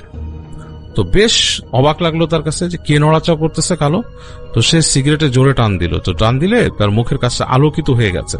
তো সে তাকিয়ে দেখছে দূরে, তারপরও তার কাছে মনে হচ্ছে কালো, কিন্তু সে ঠাউর করতে পারছে না, মনে হচ্ছে কালো কিছু একটা নড়াচড়া করতেছে দেয়ালের কাছে। তো সে আস্তে করে আরেকটু দেখার চেষ্টা করলো জিনিসটা কি। তার কাছে একবার মনে হচ্ছে কি কালো, মানে এবং বেশ বড়, কিন্তু মানে দেখে মনে হচ্ছে যে একটা কুকুরের আকৃতি বা কুকুর যতটুকু উঁচু হয় এতটুকু হবে, এরকম ভাবে। তো সে ভালো মতো দেখার চেষ্টা করতে যে এই সময় টুস করে ইলেকট্রিসিটি আসছে। ইলেকট্রিসিটি আসাতে সে দেখলো যে ওই লাল বাল্বটা যে উঠানে ছিল সেটা পট করে জ্বলে উঠলো, এবং 1 সেকেন্ডের জন্য কিন্তু লাল বাল্বটা জ্বলে উঠছে, জ্বলে উঠেই না টাস করে ফেটে গেছে লাইটটা। তো লাল বাল্বটা যে জ্বলে উঠলো, সে জ্বলে ওঠাতে সে 1 সেকেন্ডের জন্য দেখলো, মনে হলো যে ওই আলোটা যে পড়াতে যে কালো কোনো চাদর গায়ে দেওয়া, মানে শাল যেরকম থাকে সেরকম কোনো চাদর গায়ে দেওয়া একটা মানুষ ওখানে বসেছিল। এবং লাইটটা যখন ফেটে গেল সে দেখলো যে মানুষটা মনে হলো বাতাসে উড়ে গেল, মানে অ্যাজ ইফ একটা কালো চাদর পরে কেউ বসে থেকে সে যদি হঠাৎ করে উড়ে ফস করে মিলিয়ে যায়। ইটস কাইন্ড অফ লাইক, যদি অনেকে দেখে না যে উল্কা পড়ে বাতাসে মিলিয়ে যায়, সেরকম মনে হলো। সেটা লাইটটা যখন ফেটে গেল তখন সে ফস করে উপরের দিকে উড়ে গেল, মানে একটা মানুষ বসেছিল কালো চাদর গায়ে দিয়ে, সে মনে হলো উপর দিকে লাফ দিয়ে উঠে হারিয়ে গেল বাতাসে। এবং মানে মুকুলের গায়ের প্রত্যেকটা রোম দাঁড়িয়ে গেল, সে মানে প্রচন্ড রকমের তার একটা গুজবাম্প হয়েছে, এবং সে থরথর করে একটু কেঁপে উঠে তাড়াতাড়ি সিগারেটটা ফেলে সে বাসার উঠোনে চলে আসলো, তাড়াতাড়ি পেভমেন্টের উপর চলে আসলো, এসে ঘরে ঢুকলো তাড়াতাড়ি। ঘরে ঢুকে তো ঘরের সুইচ হাতড়াচ্ছে সে চালানোর জন্য, তো হাতের কাছে পেলো, জ্বালিয়ে দিল লাইট জ্বালিয়ে দিয়ে ঘরের মধ্যে আলো জ্বলে উঠছে, সেখানেও লাল লাইট। তো দেখতেছে ঘরের মধ্যে তো কিছু নাই, এবং ঘর থেকে একটু আলো বেরিয়েছে পেভমেন্টের উপরে। সে আবার আস্তে করে উকি দিয়ে দেখলো যে না, বাইরে তো আসলে কিছুই নাই, এখনো সে ঝিঝি পোকার শব্দটা খুব ঝি ঝি ঝি ঝি ঝি করে ডাকছে, কিন্তু কিছু নাই। তো মুকুলের আর সাহস হলো না যে সে বাইরে গিয়ে বাথরুমে যাবে, মানে আসলে তার একটা প্রয়োজন ছিল জল বিয়োগ করার, কিন্তু সে আর সাহস করতে পারছে না যে সে যাবে কিনা। তো সে আস্তে করে দরজাটা ভিজিয়ে দিল, ভিজিয়ে দিয়ে সেই লাইট জ্বালানো অবস্থায় বিছানায় অনেকক্ষণ বসে থাকলো। তো বিছানায় অনেকক্ষণ বসে থেকে এক সময় আসলে তার যে প্রয়োজনটা একটু বেড়ে গেল, তার প্রেশারটা বেড়ে গেছে। সে ভাবছে যে তাকে এখন যেতেই হবে, আসলে জল বিয়োগ করেই আসতে হবে। তো সে বিছানা থেকে উঠে দাঁড়ায়। এর মধ্যে তার ভয়টা একটু কমে গেছে, কারণ বেশ খানিকটা সময় পার হয়েছে। তো সে তার মোবাইল ফোনটা হাতে নিয়ে সে রুমের বাতিটা জেলে রেখেই সে আস্তে করে নামলো পেভমেন্ট থেকে নেমে হাঁটা দিল বাথরুমের দিকে। তো সে যখন হেঁটে হেঁটে যাচ্ছে সে ভয়ে তার গা ছমছম করছে, কারণ নারকেল গাছের তল দিয়ে যাচ্ছে, তারপর যাচ্ছে পেয়ারা গাছ, এবং চাঁদের আলো হালকা এসে পড়ছে সামনে। সে মোবাইল ফোনটাকে জেলে সামনে ধরছে এবং হালকা আলো হচ্ছে, একবার ভাবছে যে মোবাইলের ফ্ল্যাশ লাইটটা জেলে নিবে নাকি, ভাবলো যে না, স্ক্রিনের আলোতে যেহেতু দেখা যাচ্ছে অনেকখানি, কিভাবেই যাই। এবং দেখতে দেখতে সে বাথরুমের সামনে চলে আসলো, এবং কেন জানি খুব ভয় লাগা শুরু করছে। সে বাথরুমের দিকেও যে তাকাচ্ছে, বেশ তার কাছে কেমন জানি লাগছে, এবং বাথরুমের দরজাটা টিনের দরজা, কেন জানি তার মনে হচ্ছে ভেতরে কেউ আছে। তো এরকম যখন লাগা শুরু করলো সে বেশ ভয় পেল। তখন সে এক পর্যায়ে মোবাইলের ফ্ল্যাশ লাইটটাই জ্বাললো, জেলে সে আস্তে করে যে বাথরুমে ঢুকলো, এবং সেখানে সে খুঁজলো যেখানে লাইট আছে বাথরুমে, কিন্তু সুইচটা খুঁজে পাচ্ছে না। যাই হোক, সে তার কাজ সেরে তাড়াতাড়ি বেরোলো, বাথরুম থেকে, এবং বাথরুম থেকে সে বেরিয়ে যখন নাকি বাথরুমের বাগটা নেবে তখন সে শব্দ শুনছে এই পাশে ক্যাচ কোঁচ, মানে চাপকল চাপলে যে শব্দ হয় সেই শব্দটা হচ্ছে, এবং মনে হচ্ছে ফসফস করে পানি পড়ছে চাপকল থেকে। তো সে মানে কিন্তু আর 2 পা দিলে কিন্তু বাগটার থেকে বের হয়ে এসে সে চাপকলের কাছেই আসবে। তো সে চিন্তা করলো কে চাপকলের কাছে চাপকল চাপছে এত রাতে, ওখান থেকে মনির উঠে আসছে কোনো কারণে, অথবা মনির বা কেউ বদনা ভরছে বা এরকম কিছু একটা, এরকম সে চিন্তা করছে। এরকম চিন্তা করতে করতে সে কিন্তু ওই যে 2 পার বাগ পার হয়ে আসছে। পার হয়ে আসার সাথে সাথে ফট করে মনে হলো তার মোবাইলের ফ্ল্যাশ লাইটটাও নিভে গেল, মোবাইলটাই ডেড হয়ে গেল। সে কেঁপে উঠে তাড়াতাড়ি সুইচ টিপা শুরু করলো, মোবাইলের স্টার্ট বাটন, কিন্তু মোবাইল স্টার্ট নিচ্ছে না। তার সেলফোন পুরোপুরি মানে মনে হচ্ছে যে ব্যাটারি শেষ এরকম লাগছে। তো তার কিন্তু অ্যান্ড্রয়েড ফোন, এবং সে কিন্তু বেশ ভয় পেয়ে গেল ব্যাপারটাতে। সে তাকিয়ে দেখলো যে সেই যে চাপকলের মনে হচ্ছে যে কেউ পানি নিয়ে গেছে, কারণ চাপকলের যে ওপরের লিভারটা মানে এটা তো নিচে নামাতে হয়, টানতে হয়। সে দেখছে যে চাপকলের লিভারটা উঁচু হয়ে আছে, মানে অ্যাজ ইফ কেউ চাপ দিয়ে আবার উঁচু করেছিল, এই মুহূর্তে চলে গেছে, সে আসাতে সে এখান থেকে চলে গেছে। প্রচন্ড রকমের ভয় পেল মুকুল। সে প্রায় দৌড়েই চলে আসলো সে রুমের দিকে, এসে দেখলো যে ঠিকই দরজা ভেজানোই আছে, আলো বেরিয়ে আসছে রুম থেকে। তো সে আস্তে করে ঢুকে তাতে দরজাটা বন্ধ করলো। সে মোবাইল ফোনটা নিয়ে সে চাপছে, তো স্টার্ট বাটন তার চাপ দিয়ে ধরলো, পাওয়ার বাটন, অনেকক্ষণ পর আস্তে করে লাইট জ্বলে উঠলো, পাওয়ার বাটন মোবাইল মানে মোবাইল স্টার্ট নিল, এবং সে দেখলো ব্যাটারি তার ছিল প্রায় 60-something%, ওইটাই আছে। কিন্তু মোবাইল ফোন হঠাৎ করে কেন বন্ধ হয়ে গেল তার মাথায় কিছুই নাই। তো সে তাকিয়ে দেখলো ডানে বামে, দেখলো যে মনির ঘুমাচ্ছে, একদম নিবিড় ঘুমে সে আছে, গভীর ঘুমে। তো সে চিন্তা করলো যে আসলে বাতি নিভাবো কিনা, বাতি নিভানোর সাহসটা আর পাচ্ছে না, তার বুক ধুকধুক করছে, কারণ তার মাথায় আসছে চাপকলটা কে চাপছিল। তো সে যেটা করলো, ওই রুমের মধ্যে মশারি করা ছিল, মানে ওই এখানে মশারির স্ট্যান্ড ছিল উপরে, সেখানে মশারিটা ভাঁজ করে উপরে তোলা ছিল। তো সে তাড়াতাড়ি যা করলো, মশারিটা তাড়াতাড়ি নামায় ফেলে মশারি গুজে দিল খাটের চারিপাশে দিয়ে, সে বিছানায় উঠে গেল এবং বাতি জ্বালিয়ে রেখেই তো শুয়ে পড়লো খাটের মধ্যে। তো খাটে যে শুয়েছে তার শোয়ার পর অনেকক্ষণ ঘুম আসছে না। তার পাশে মনির ঘুমে আছে, এবং মনির বেশ গভীর ঘুমে। তো অনেকক্ষণ শুয়ে থেকে সে চেষ্টা করলো মোবাইলে একটু ঘাটাঘাটি করতে, এবং চিন্তা করছে যে কি হলো, কি শব্দ পেলো, মানে তার কাছে বেশ ভয় লাগছে। তো এরকম চিন্তা করতে করতে কখন জানি সে ঘুমায় পড়ছে, তার আর খেয়াল নাই। হঠাৎ তার কাছে মনে হলো একসময় ঘুমের মধ্যেই সে কোনো শব্দ শুনছে, মনে হচ্ছে টিনের মানে মাচার মধ্যে ধুম ধাম ভ্যাম করে শব্দ হচ্ছে, মানে বিভিন্ন রকমের শব্দ হচ্ছে। এরকম একটা শব্দে তার ঘুম ভাঙলো। তো ঘুম ভাঙার পর সে খেয়াল করলো তার কিন্তু রুমে বাতি জ্বলছিল, বাতি নেই, বাতি বন্ধ, রুমের বাতি বন্ধ। এবং সে দেখছে যে বাইরে তাদের যে উঠানে লাইট সে বন্ধ হয়ে যেতে দেখছিল, যেটা কেটে গেছিল, সেই বাতিটা জ্বলছে সেখানে। এই বাতির আলো কিছুটা ঘরের মধ্যে চলে আসছে, জানালার ফাঁক দিয়ে এবং উপরের চালের ফাঁক দিয়ে। তো প্রচন্ড রকমের সারপ্রাইজ হলো মুকুল, কারণ বাতি কিন্তু সে তা দেখছিল পটপট করে নিভে গেছিল, ওই যে সেই সময় যে যখন নাকি বিদ্যুৎ আসলো হঠাৎ করে। তো সে ঘুমের মধ্যে কিন্তু ঘুম থেকে উঠে কিন্তু রিকল করতে পারছে যে আমি তো বাতি এই রুমেরটা জ্বালাইছিলাম, আর ওইখানে কিন্তু বাতি নিভে গেছিল, এটা কেমনে জ্বললো আর আমার রুমেরটা নিভলো কেমনে। 2 সেকেন্ড সে আসলে মানে খেয়াল করতে পারছে না, এর মধ্যে তার কাছে অন্ধকারটা শুয়ে আসছে রুমের। তো এর মধ্যে শব্দ পাচ্ছে ক্যাচ কোচ টাইপের, মনে হচ্ছে হঠাৎ করে যে সামনে যে ঘরের মধ্যে যে ইগুলা দেওয়া মানে কড়ি বর্গা টাইপের দেওয়া আছে, মনে হচ্ছে কেউগুলো ধরে কেউ ঝুলছে, এরকম শব্দটা। হঠাৎ করে সে শব্দ পেল তাদের দরজার সামনে ঠপ করে কেউ নামলো, মূল দরজাটার সামনে, রুমের দরজায়। এবং পরবর্তী 1 সেকেন্ড পরে তার কাছে মনে হলো যে রুমের দরজার এই পাশে কেউ দাঁড়িয়ে আছে, এবং এই পাশে যে দাঁড়িয়ে আছে সে বাইরের যে মানে যে লাইটের অস্পষ্ট আলো যেটা ঢুকছে সেটা দিয়ে সে বুঝতে পারছে রুমের অন্ধকার কিন্তু তার শুয়ে আসছে চোখে, কারণ বাইরের আলোটা এখন তার কাছে মানে একটা বেশ আলোকিতই মনে হচ্ছে রুমটাকে, কারণ জানালার ফাঁক দিয়ে বেশ খানিকটা আলো ঢুকছে।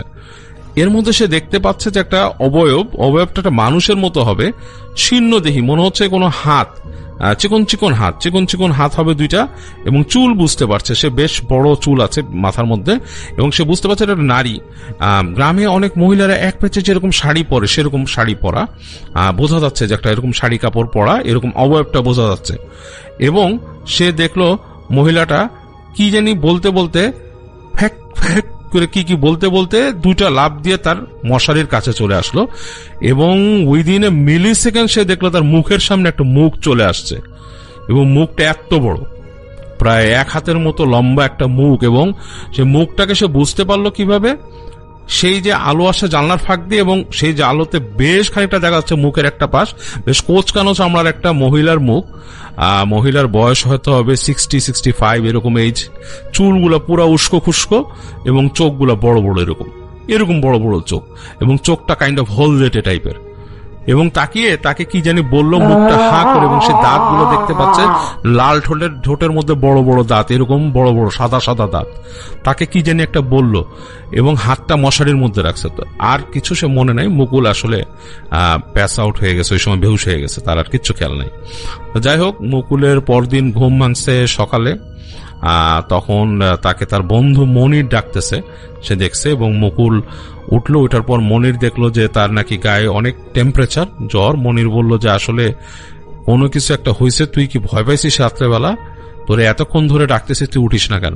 তো মুকুল কোনো মতে ফিসফিস করে বলল, দোস্ত আমি ভয় পাইছি, আমি একটা খারাপ জিনিস দেখছি তোদের এখানে। মনির বুঝতে পারলো যে মানে হয়ে গেছে কাজ। মনির তাড়াতাড়ি তাকে শোয়ায় রেখে তার চাচাকে ডাকলো জোরে। চাচা আসলো। চাচা এসে বললো কি হয়েছে, বলে যে এরকম। তো চাচা বললো যে আসলে তোদেরকে আমি মানা করছিলাম যে এখানে এরকম অনেক বন্ধু নিয়ে আসিস না, কারণ আমাদের বাসায় জানিস যে কোনো অতিথি থাকলেই সমস্যা হয়, বিভিন্ন প্রবলেম হয়, তো এখন কি করবি?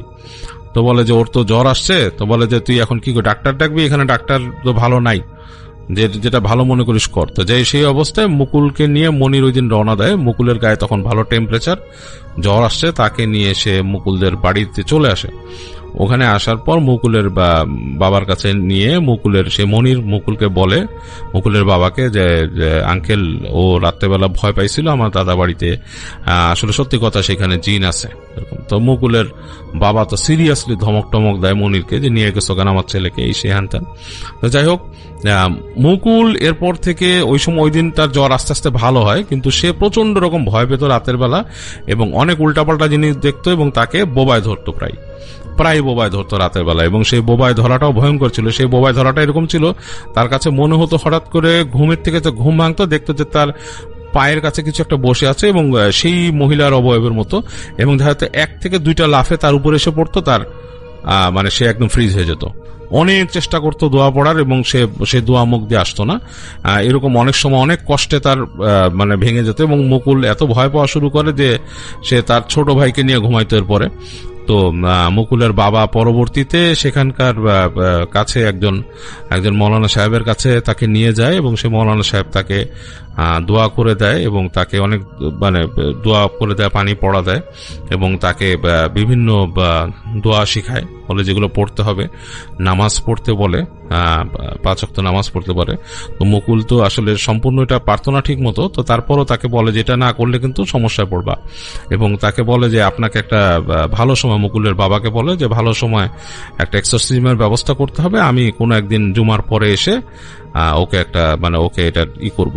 তো যাই হোক, তারা এরকম একদিন সেই মৌলানা সাহেব আসেন, এসে তাদের বাসায় একটা এক্সারসাইজম করেন এবং এক্সারসাইজম করে সেই মুকুলের উপরে আসলে সম্পূর্ণ ভর করে নেই সে জিনটা, সে আসলে ওই বাড়িতে থাকতো, মুকুলকে সে মানে নজর দিয়েছিল আর কি, তো প্রবলেম করতো আর কি প্রায়। তো মৌলানা সাহেব সেই একটা এক্সারসাইজম অনুষ্ঠান করে সেই জিনটাকে মুকুলের উপর থেকে পুরোপুরি মুক্ত করে দেন এবং মুকুলকে বলেন যে দেখে শুনে চলাফেরা করতে এবং অবশ্যই সে যেন নামাজ পড়া শুরু করে। এবং মুকুল সেই কাজগুলো করা শুরু করলো। মুকুল যে মৌলানা সাহেব তাকে যেই দোয়াগুলো দিয়েছিল সেগুলো পড়া, সেইভাবে চলা, এবং সে চেষ্টা করতো সবসময় নামাজ পড়তে। এবং এটাই ছিল মুকুলের কাহিনী। এবং থ্যাংক ইউ সো মাচ আপনার ঘটনার জন্য, আপনাকে অনেক ধন্যবাদ। এবং আমরা চলে যাব আমাদের পরবর্তী অতিথির কাছে। আশা করছি যে তার যে শোনানো ঘটনাটা, সেই ঘটনাটা আপনাদের ভালো লাগবে।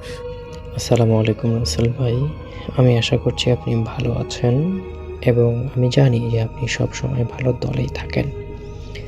তো রাসেল ভাই, আজকে আমি যে ঘটনাটি আপনার কাছে পাঠাচ্ছি এটি একটি জেলা হাসপাতালের ঘটনা। তো ঘটনাটি আসলে আমি আমার একজন আঙ্কেলের কাছ থেকে শুনেছিলাম। তিনি আসলে একজন নাইট শিফটে সিকিউরিটি গার্ডের চাকরি করেন সেই হসপিটালে আর কি। যাই হোক, তিনি আসলে আমাকে যেভাবে ঘটনাটি বলেছিল আমি ঠিক সেভাবে বলার চেষ্টা করছি। আমি জানি যে এই ঘটনাটি আপনাদের কাছে ভালো লাগবে, কারণ অনেক ইন্টারেস্টিং একটি ঘটনা।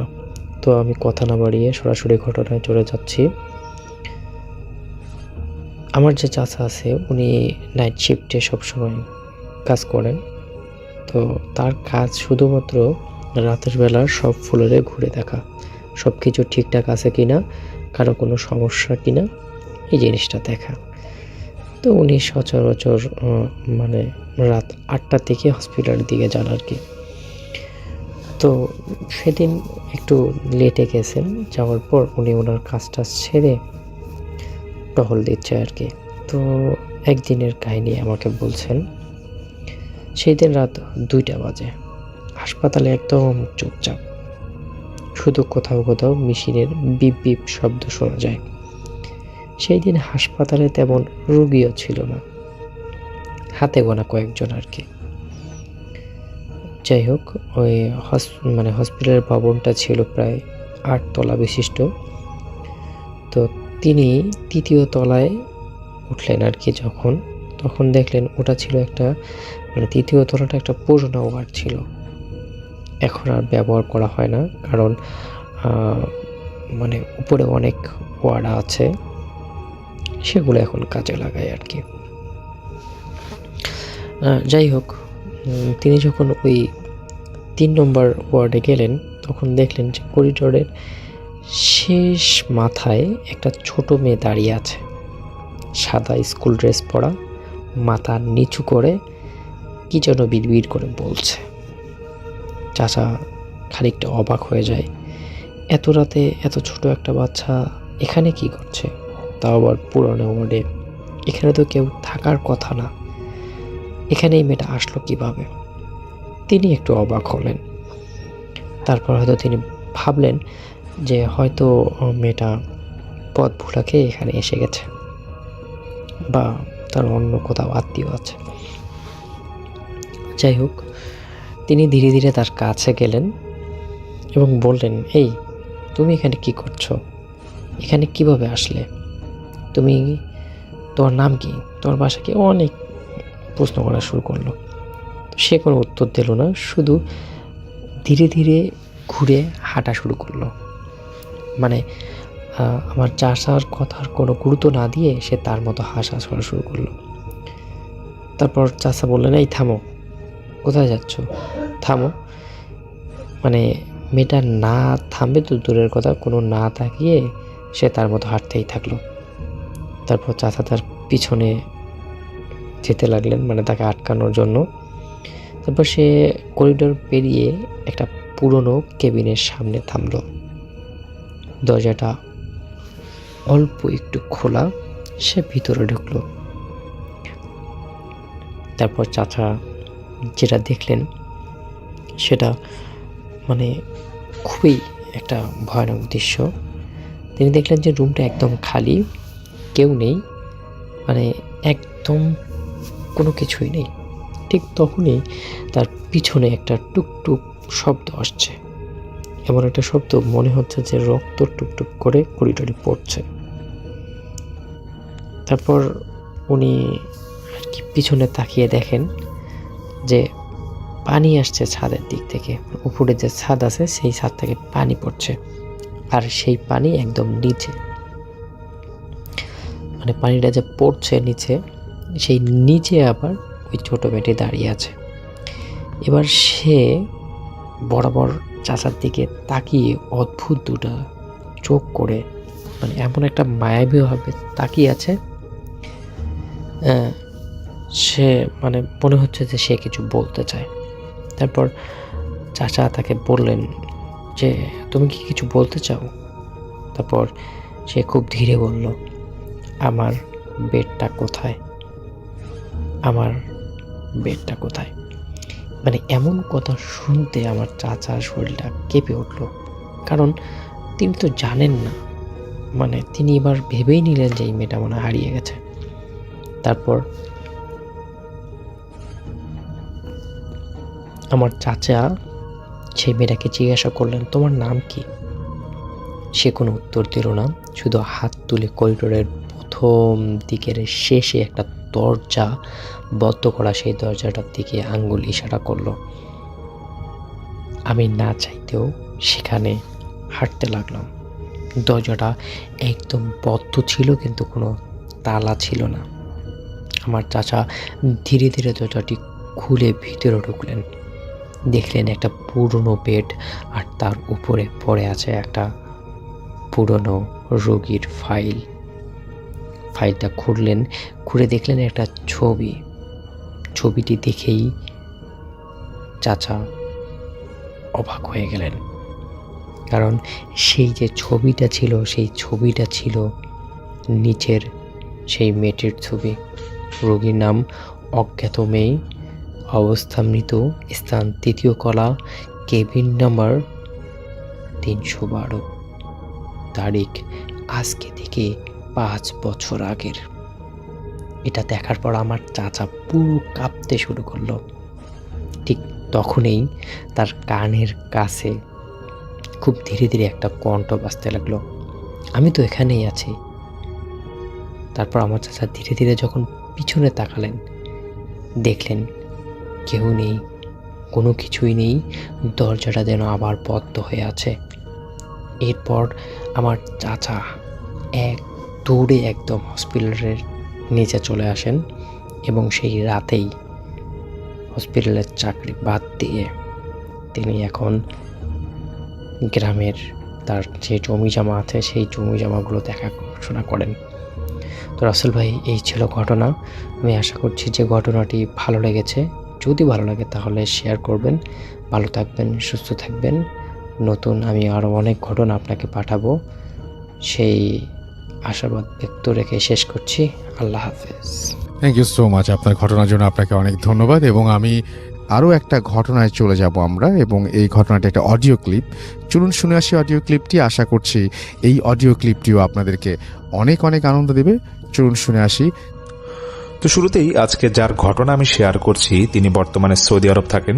তিনি নানা কারণে তার ছদ্মনাম ব্যবহার করতে বলেছেন, এই জন্য আমি তার ছদ্মনাম দিচ্ছি রানা, আর ওনার স্ত্রীর নাম দিচ্ছি সুফিয়া, এটাও ছদ্মনাম, যেহেতু ওনাদের দুজনকে নিয়ে আজকের এই ঘটনা। আসলে ব্ল্যাক ম্যাজিক কতটা খারাপ এটা আমরা হয়তো অনেকেই জানি না, কিন্তু এই ঘটনাটা শোনার পর বুঝবেন যে আসলে ব্ল্যাক ম্যাজিক কতটা খারাপ হতে পারে। এবং রানা ভাই যখন আমাকে ঘটনাটা শেয়ার করি, বারবার বলেছে যে ভাই আমি যে কি ভুল করেছি সেটার জন্য আমি আজও অনুতপ্ত, এবং আমার ঘটনায় যদি আপনার কারো খারাপ লেগে থাকে তাহলে আপনারা আমাকে ক্ষমা করে দিবেন। এই ঘটনাটা 2012 সালের, মানে 12 সালের পরপর থেকে এটা শুরু হয়। তো রানা ভাই সুফিয়া ওনাদের নাকি অনেক আগে থেকেই রিলেশন ছিল, ওনারা একজন একজনকে খুব ভালোবাসতেন। দুই ফ্যামিলিকে জানানো হয়েছিল, কিন্তু সুফিয়া ভাবির ফ্যামিলি নাকি এটা কোনোভাবে মেনে নিতে পারে নাই। তো 2012 সালে তারপর রানা ভাই এবং সুফিয়া ভাবি ওনারা পালিয়ে বিয়ে করেন। বিয়ে করার পরও সুফিয়া ভাবির ফ্যামিলিকে জানানো হয়, তবুও তারা মেনে নেয়নি। কিন্তু একটা পর্যায়ে রানা ভাইয়ের ফ্যামিলি ওনারা মেনে নেয়, এবং রানা ভাই নাকি ওনার স্ত্রীকে নিয়ে সুখী সংসার কাটছিল ওনাদের বাড়িতে বলতে রানা ভাই উনি একমাত্র ছেলেই ছিলেন, এবং ওনার বাবা মা এবং সুফিয়া ভাবি ওনারা 4 জনের সংসারে ছিল। তো এইভাবে নাকি অনেকদিন ওনাদের যাচ্ছিল। আর ওনারা নাকি হুট করে যেহেতু বিয়ে করেছে, এবং অনেক সিদ্ধান্ত নাকি ওনারা নিয়েছিল যে এটা ওনাদের তখন নাকি সেই মুহূর্তে নেওয়া ঠিক হয়নি। একটা পর্যায়ে রানা ভাই আমাকে বলে এটা, কিন্তু তারপর নাকি ওদের সংসার বেশ ভালোই যাচ্ছিল। কিন্তু এই 2012 সাল থেকে শুরু করে একটা দিনের জন্য নাকি সুফিয়া ভাবি ওনাদের বাসায় কখনো যায়নি, কারণ ওনার বাপ মা যেহেতু মানবে না, রানা ভাই এটা খুব একটা পছন্দ করতো না। তো 2015 সালের নভেম্বর মাসের দিকে হঠাৎ করে একদিন কোন একটা কাজে রানা ভাই উনি বাড়ির বাইরে যায়। তো ওনাকে ওনার মা ফোন দিয়ে বলতেছে যে রানা, তোর স্ত্রী কোথায়, সুফিয়া কই, ও কি তোর সাথে গিয়েছে? তো রানা ভাই বলতেছে না, আমার সাথে যাওয়ার কথা তো না। তখন সেই রানা ভাইয়ের মা বলতেছে যে তোর বউকে সারা বাড়িতে খুঁজলাম, কোথাও পেলাম না, এবং অনেকক্ষণ ধরে তোর বউকে পাওয়া যাচ্ছে না, তোর বউয়ের মোবাইলও অফ। রানা ভাইও ফোন দিয়ে দেখছে যে বউয়ের মোবাইল অফ। তো রানা ভাই কোনো সব জায়গায় উনি যখন কোনো ওইখান থেকে এসে পড়েন, ফেরত এসে সব জায়গায় খুঁজতেছে, কিন্তু কোথাও পায় না। তো ওনার সন্দেহ হয় যে কোনো কারণে ওনার স্ত্রী আবার সুফিয়া ভাবি ওনার বাবা মার বাসায় গেল নাকি, রানা ভাই শ্বশুর বাড়ি গেল নাকি। তখন তড়িঘড়ি করে উনি আসে এবং শ্বশুরবাড়িতে খোঁজ নিয়ে দেখে যে সুফিয়া ভাবি ঠিকই ওনার বাড়িতে, ওদের বাড়িতেই আছে। সুফিয়া ভাবির বাবা মাকে যখন বলে যে সুফিয়াকে ডাকেন, আমি ওকে নিয়ে যাব, তখন সুফিয়া ভাবি নাকি সামনে আসে এবং রানা ভাইকে বলে যে আপনি কে, আপনাকে তো আমি চিনতে পারলাম না। এটা শোনার পর রানা ভাই তো পুরো আকাশ থেকে পড়ে। উনি বলে যে কি ব্যাপার, তুমি আমাকে চিনলা না, আমাদের এতদিনের সম্পর্ক, তুমি কি মিথ্যা কথা বলতেছো? সুফিয়া ভাবি এমন ভাবে সিন ক্রিয়েট করে যে মানে রানা ভাই হচ্ছে একটা বলছে, ভাই আমি অনেক চোর হয়ে গেলাম, এমন একটা অবস্থা। আমাকে উনি আমাকে সে চিনতেই পারতেছিল না, এবং তার বাবা মা আমাকে বলতেছে যে আমার মেয়েকে কেন তুমি জ্বালাচ্ছ, তুমি কি চাও আমি পুলিশে খবর দিই? তখন রানা ভাই মানে এতটাই হতবাক হয়ে যায় যে উনি বলতেছে আমি কি করব না করবো আমার কিছুই বুঝে উঠতে পারতেছিলাম না। ঠিক তার পরের দিন উনি বলে যে যেহেতু আমার ওয়াইফের সেন্স ছিল না সেই মুহূর্তে, কিভাবে জানি ডিভোর্স লেটার সাইন দিয়ে পরের দিন আমার বাসায় পাঠায় দেয়। এবং বাসায় পাঠায় দেওয়ার পর ওরা এতটা ভাবে এত শক্ত ছিল মধ্যে কাগজপত্র যে আমি যে এটা নিয়ে লড়বো, আইনি লড়াই লড়বো, সেটা আমার কোনো উপায় ছিল না। রানা ভাই বলে যে ভাই তারপর থেকে আমি পুরো পাগল হয়ে যায়, আমার এমন ভাবে দিন যাচ্ছিল যে আমি খাওয়া দাওয়া বন্ধ করে দিচ্ছি, গোসল ঠিকভাবে করি না, আমার রাস্তায় উল্টাপাল্টা ঘুরে বেড়াচ্ছি। তো উনি বলে যে ভাই আমার সাথে আমার এক চাচাতো ভাই ছিল আমার সমবয়সী, তার সাথে আমি খুব ঘনিষ্ঠ ছিলাম, তার নাম হচ্ছে অপু। তো বলতেছে যে অপুর সাথে আমি সবসময় এরকম ঘটনাগুলো শেয়ার করতাম, যেগুলো কি হচ্ছে না হচ্ছে। তো এইভাবে নাকি পাগল প্রায় অবস্থায় রানা ভাই প্রায় 16 দিন পার হয়ে যায়। তো সেই চাচাতো ভাই অপু সে অনেক খোঁজ খবর নিয়ে রানা ভাইকে বলতেছে যে রানা এক কাজ করো, তোমার মন খারাপ করার দরকার নাই, আমি 7 দিনের মধ্যে তোমার স্ত্রীকে হাজির করে দেবো, এই উপায় আমার কাছে আছে। তখন রানা ভাই বলতেছে কি উপায় তুমি বের করলে, বললে কিভাবে সম্ভব? তখন সে অপু বলতেছে যে আজ সন্ধ্যায় তুমি আমার সাথে যাবা এবং কোথায় যাবা কোনো কিছু জিজ্ঞাসা করবা না, তুমি আগে মাগরিব নামাজের পর তুমি রেডি থাকবা। তো ঠিক মাগরিব নামাজের পর রেডি থাকে এবং অপু ভাই তিনি তখন মোটরসাইকেল নিয়ে আসে এবং ওনারা সেই জায়গায় যায়। তো রানা ভাই যেটা বলে যে ভাই আমার যতটুকু সেন্স আছে আমি বলতে পারবো যে 13 থেকে 14 মিনিট লাগে মোটরসাইকেল দেয় সেই জায়গাটা যেতে। তো তারপর রানা ভাই সেখানে যায়। তো জায়গার পর দেখছে খুব নিরিবিলি জায়গা এবং এটা উনি বুঝে যায় যে এটা যোগীর ভিটা ছিল। অনেকে তো যোগীর ভিটা কি এটা জানেন না, আমি একটু আপনাদের মাঝে শেয়ার করি। যোগীর ভিটা হচ্ছে যে হিন্দুদের দাহ করার পর যে অবশিষ্ট অংশ যেগুলো পুড়ে যায় না, সেই অংশটা একটা মাটির হাড়ির মধ্যে রেখে সেটা যেখানে পুঁতে রাখা হয়, সেই ভিটাটা যে ভিটায় পুঁতে রাখা হয় সেটাকে যোগীর ভিটা বলে। তো রানা ভাই এবং অপু ভাই ওনারা নাকি সেই যোগীর ভিটায় মোটরসাইকেল সাইড করে এবং এটা ঠিক সামনেই একটা ছোট ক্ষেত আছে, ক্ষেতের পাশেই জমিতে একটা ছোট ঘর ছিল। তো সে অপু ভাই রানা ভাইকে বলতেছে যে তুমি আমার সাথে সাথে ওই ঘরের এখানে আসো। তো ঘরের এখানে আসতেই নাকি অপু ভাই ডাকতেছে আর কি ভিতর থেকে, দাদা আপনি কি আছেন? তখন ভিতর থেকে একটা ভয়েস আছে। তো ভয়েসটা আসার পর ওনারা দুজনে ঢুকে এবং ওনাকে পারমিশন দেয় যে হ্যাঁ তোমরা আসো ভিতরে। তো রানা ভাই যেটা বলে যে ভাই বয়সটা 30 বছর কি তার একটু কম হবে, একটা ছেলে বসে আছে ভিতরে আর তার সারা শরীরে লাল কাপড় দিয়ে পেঁচানো এবং জপের মালা পেঁচানো এবং চন্দনের ফোঁটা তার কপালে দেওয়া।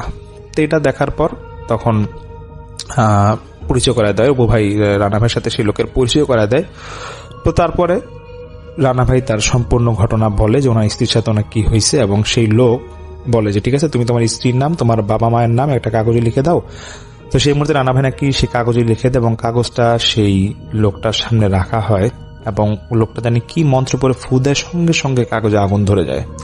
রানা ভাই বলে ভাই আমি প্রচন্ড ভয় পেয়ে যাই এবং অবাক হয়ে গিয়েছিলাম এবং আমি বুঝতে পারতেছিলাম যে আসলে আমার করা ঠিক হচ্ছে নাকি। তো সেই লোক বলতেছে যে আগামীকাল রাতে এরকম 2 টুকরা লাল থানের কাপড় কিনে আনতে এবং এটা যাতে একদমই কিনে আনা হয় এবং রাত 12টার পর ঠিক আসতে বলে। তো সেই কথা অনুযায়ী পরের দিন তারপরে উনি রানা ভাই এরকম কাপড় কিনে লোকের কাছে যায়। তারপরও ওনার যে চাচাতো ভাই ছিল সে বারবার বলতেছিল যে রানা দেখ তোকে আবার বলতেছি যেটা আমরা করতেছি এটা করা ঠিক হবে না, তাও তুই করবি নাকি বুঝে নে। তখন রানা ভাই বলে যে আমি আমার স্ত্রীকে ফিরে পাইলেই হয়েছে, আমার আর কিছু লাগবে না। তো ওনার তো একটাই কথা যে ভাই অনেকদিনের ভালোবাসা আমাদের, আমি চাচ্ছিলাম না তাকে হারাতে।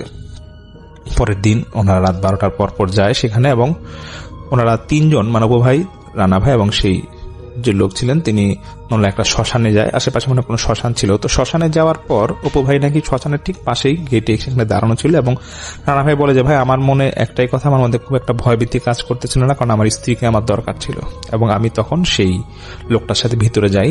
অপু তো বাইরেই দাঁড়ানো।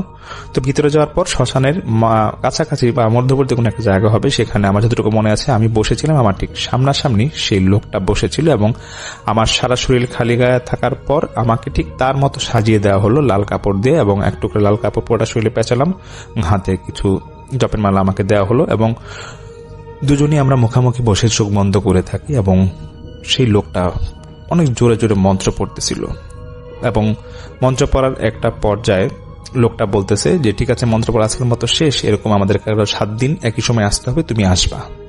তারপর রানা ভাই উপহারে 3 জন এরকম 7 দিনই আসে এবং 8ম দিনের মাথায় ওই লোক ফোন দিয়ে বলতেছে যে তোমরা এক কাজ করো, আজকে রাতে 8টার মধ্যে আমার কাছে এসে পড়ো। তারপর অপু ভাই এবং রানা ভাই সেই লোকের কাছে রাত 8টার দিকে যায় এবং সেই লোকটা বলতেছে ঘরে ঢোকা মাত্রই যে রানা, তোমার জন্য একটা দুঃসংবাদ আছে। দুঃসংবাদটা হচ্ছে যে তোমার স্ত্রীকে খুব খারাপভাবে ব্ল্যাক ম্যাজিক করা হয়েছে এবং তোমাকে সম্পূর্ণভাবে ভুলে গিয়েছে এবং তুমি তাকে সম্ভবত কখনোই আর পাবা না। তখন রানা ভাই খুবই কান্নাকাটি করে এবং উনি খুব চিল্লা কান্না করতেছিল এবং সেই লোকটার হাতে পায়ে ধরে বলতেছিল যে দাদা, আপনি যেভাবে পারেন দেখেন আমার স্ত্রীকে ফেরানো যায় নাকি।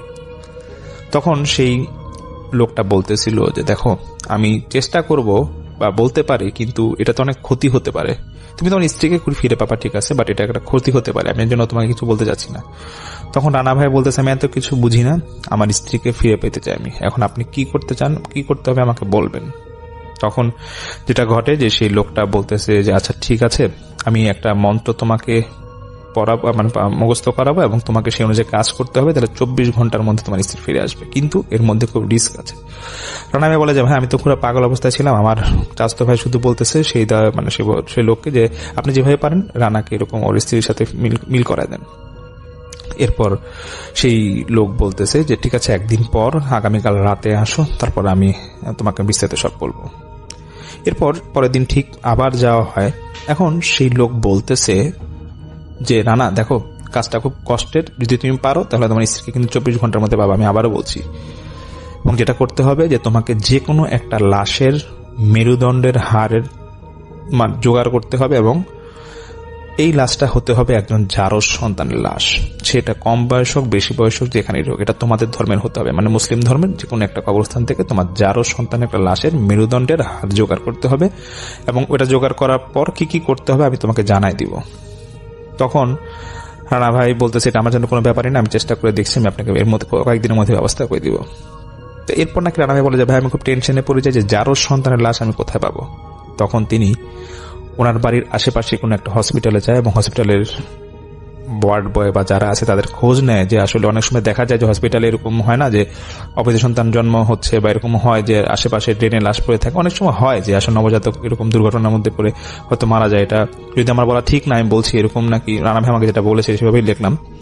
তো রানা ভাই এরকম একটা সন্ধান পায় যে একটা নবজাতক বাচ্চার একটা লাশ আছে কোন একটা কবরস্থান আমাদের বাড়ির আশেপাশেই, সেখানে উনি সন্ধান পায় এবং সেই ওয়ার্ড ব্যাগে কিছু টাকা দিয়ে সেই লাশের সন্ধান পাওয়ার পর তিনি এবং ওনার চাচাতো ভাই মিলে ঠিক করে সেখানে যাবে। তো ওনার চাচাতো ভাই বারবার বলতেছে রানা তুমি দেখো যেটা করা ঠিক হবে নাকি, তুমি কিন্তু খুব খারাপ কাজের দিকে আগাচ্ছ। রানা ভাই বলে ভাই আমার মাথা ঠিক নাই, আমি কিছুই বলি নাই, শুধু আমি আমার চাচাতো ভাইকে বলছিলাম তুই আমার সাথে থাকলে থাক, নাহলে তুই চলে যা। কিন্তু চাচাতো ভাই বলে আচ্ছা ঠিক আছে যা, তুই কি করে শেষ পর্যন্ত আমি দেখবো। তো এরকম ওনারা যেদিন সেই কবরের সন্ধান পায় রাতে নাকি ওনারা শাবল নিয়ে যায় এবং সেই কবরস্থানে যাওয়ার আগ মুহূর্তে সেই লোকটা, যে হিন্দু লোকটা ওনাকে বলে দিয়েছিল যে দেখেন আপনি যখন কবরস্থান যাবেন, রানাকে বলে যে যখন কবরস্থান যাবেন তখন সেই যে লাল কাপড়টা আপনার কিনছিলেন সেই লাল কাপড়টা পরবেন এবং কিছু মন্ত্র দিচ্ছি সেটা পরবেন এবং যখন লাশের থেকে হাড়টা তুলতে যাবেন তখন দেখবেন যে প্রচন্ড ঝড় হচ্ছে বা আপনার খুব খারাপ লাগতে পারে, কিন্তু আপনি এটা তুলবেনই, আপনি এখান থেকে মানে কোনো পিছপা হবেন না, পিছপা হলেই কিন্তু আপনি আপনার স্ত্রীকে পাবেন না। তখন রানা ভাই সেই কবরে, সেই কথা অনুযায়ী রানা ভাই তো যায় রাতে কবরে। তো উনি নাকি একাই যায়, উপভাই নাকি ওনার চাচাতো ভাই নাকি বাইরে ছিল। তো উনি সেই লাশের সন্ধানে যখন কবরে মাটি খুঁড়ছিল, অনেক মাটি খুঁড়ছিল, কিন্তু উনি লাশ পায় না। একটা পর্যায়ে যখন উনি লাশের মতো কিছু ওনার হাত দেওয়ার পর অনুভব করে তখন তিনি দেখছে যে প্রচন্ড বাতাস এবং খুব বাজে গন্ধ আসতেছে এবং ওনার মনের ওনাকে খুব ভয় ডর খুব একটা ছিল না। উনি অনেক কষ্টে, বাচ্চার লাশ যেহেতু ছিল, উনি অনেক কষ্টে মেরুদণ্ডের একটা হাড় উনি নাকি ভাঙার পর তিনি তার সাথে যে ব্যাগ ছিল সেই ব্যাগে করে নিয়ে তিনি বাসায় এসে পড়ে। তো বাসায় এসে যাওয়ার পরে যেটা ঘটে, রানা ভাই তো একটু মনে মনে শান্তি ছিল, মনে মনে খুব ভয় ছিল। তবে ওনার চাচাতো ভাই অপু সে অনেকটা রানা ভাইয়ের পর একটু রাগ করেছিল যে তুমি কাজটা কেন করলে, একটা বাজে কাজ করতেছ রানা, তুমি যাই মানে কাজটা তোমার করা ঠিক হবে নাকি, তুমি আবারও ভেবে নাও। যাই হোক, তারপরে তো রানা ভাই উনি বাসায় আসে, আসার পর উনি রাতে বলতেছে ভাই আমি রাতে তখন প্রায় 2টা-2:30 বাজবে, আমি একে তো ভয় আর আমি খুব ক্লান্ত ছিলাম, আমি ঘুমায় পড়ি। ঘুমায় যাওয়ার পরে রানা ভাই বলে, ভাই আমি আধা ঘন্টা কি 1 ঘন্টা হবে ঘুমাই, তারপর হঠাৎ একটা স্বপ্ন দেখি, স্বপ্নে একটা ছোট বাচ্চা ছেলে এসে আমাকে খুব মারধর করতেছে, এমন আমি দেখতেছি, আর বলতেছে যে এই কবর যে তুই আমাকে খুললি, আমার কবর খুলে তুই কিন্তু 3টা জিনিস হারাবি। তো এই বলে সে জোর গলায় শুধু কথা বলতেছিল এবং রানা ভাইয়ের গলা টিপে ধরতেছিল। রানা ভাই নাকি সারা রাত এরকম ঘুমাতে পারে না, এবং হঠাৎ করে রানা ভাই যখন ফজরের আজানের শুনতে পায় তখন তিনি দেখতেছে যে এই যে বাচ্চাটা ছিল সে আস্তে আস্তে ছেড়ে দিয়ে চলে যায়। তো সেদিন যে ঘটনাটা ঘটে এবং কবিরাজের কাছে যে হিন্দু কবিরাজ ছিল ওনার কাছে আবার সে পরের দিন সকালে নাকি উনি হার নিয়ে যায় এবং কবিরাজ বলে ঠিক আছে, রানাকে বলে ঠিক আছে তুমি এরকম আপনি চলে যান, আপনার 24 ঘন্টার মধ্যে আপনি স্ত্রী আপনার মাঝে ফিরে আসবে, কিন্তু আমি আবারও বলতেছি আপনি কিন্তু একটা ক্ষতি করলেন। সেই কবিরাজ বলতেছে যে আমি কিন্তু বারবার আপনাকে নির্দেশ দিয়েছিলাম যে এরকম কাজ করা ঠিক হবে না, কিন্তু আপনি যেটা করলেন আপনি কিন্তু ক্ষতি হতে পারে।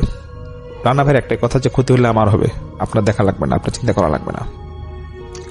রানা ভাই সেই কবিরাজ বা হিন্দু কবিরাজ ওনার থেকে ওনার এখান থেকে যখন বাসায় ব্যাক করে ঠিক ঘন্টা খানেকের মধ্যেই সময় ওনার যে ভাবি ছিল সুবি ভাবি নাকি ফোন দিয়ে বলতেছে রানা তুমি আমাকে বাইকে এসে নিয়ে যাও। তখন বাইকে করে তো ওনার স্ত্রীকে উনি নিয়ে আসে, বলছে ভাই আমার নিয়ে আসার পর আমার এত খুশি লাগতেছিল, আমি আমার স্ত্রীকে কিছু বলতে পারতেছিলাম, আমার স্ত্রী বলতেছিল শুধু এটুকুই যে রানা আমি কিছু বলতে পারবো না, আমি গত কয়েক মাস ধরে অসুস্থ ছিলাম, আমি বুঝলাম না আমার কি হয়েছিল, আমাকে মাফ সাফ করে দিও, আমি তোমার সাথে অনেক ভুল ব্যবহার করছি। তো রানা ভাই বলে যে ভাই আমরা এসে আবার বিয়ে করি এবং আমার আব্বা মা এবং আমি আমার স্ত্রীকে খুব সুখে সংসার আমার কাটছিল। তো আমার স্ত্রী সন্তান সম্ভব হয়ে যায় এবং 9 মাস 20 দিন পর আমার স্ত্রীর একটা কন্যা সন্তান হয়। বিশ্বাস করবেন ভাই সেদিন রাত্রে যেদিন হয় রাত 9টার দিকে হয় এবং পরের দিন রাত 12টায় আমার সেই সন্তানটা মারা যায়।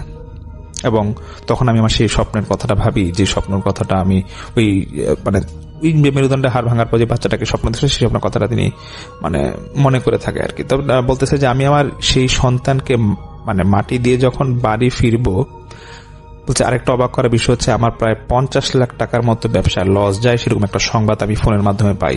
এদিকে তো আমার মন একবারই ভেঙে যায়, আমার স্ত্রীর মন তো একবারই ভেঙে যায় যে ওর যেহেতু সন্তান, আমাদের সন্তান নাই, সন্তান হারামরা হয়ে গেলাম, এদিকে আমার ব্যবসা লস হয়ে গেল, আমার স্ত্রী এবং আমার মন সম্পূর্ণভাবে ভেঙে যায়।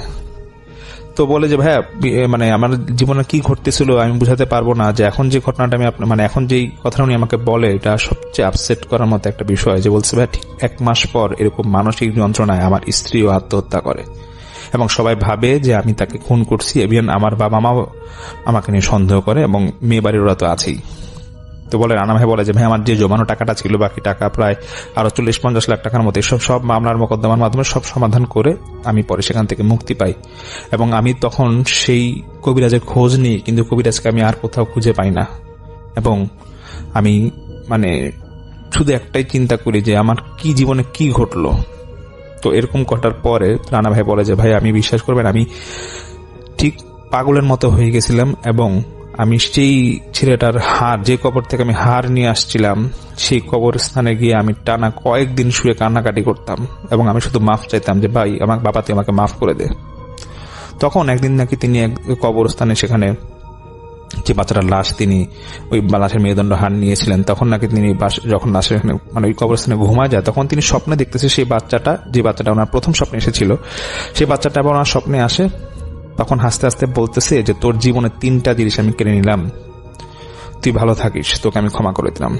এই কথা যখন তিনি স্বপ্নে শুনতেছে, যখন চোখ খুলে দেখতেছে কিছুই নেই, উনি দেখে যে কোনো একটা ওয়াক্তের আজান দিবে, তখন ওনার ঘুম ভেঙে যায়। এবং রানা ভাই বলে যে ভাই তারপর থেকে আমি নিজে থেকে অনেক মানসিকভাবে খুব আপসেট হয়ে পড়ি এবং আমি অনেক দিন এরকম অসুস্থ ছিলাম, আমার মন মেজাজ ভালো ছিল না এবং আমাকে আমার পরিবার সবাই বুঝে যে আসলে আমার ওরকম দোষ ছিল না এবং আমি কিছু টাকা সংগ্রহ করে আমি দেশের বাইরে সৌদি আরবে এসে পড়ি।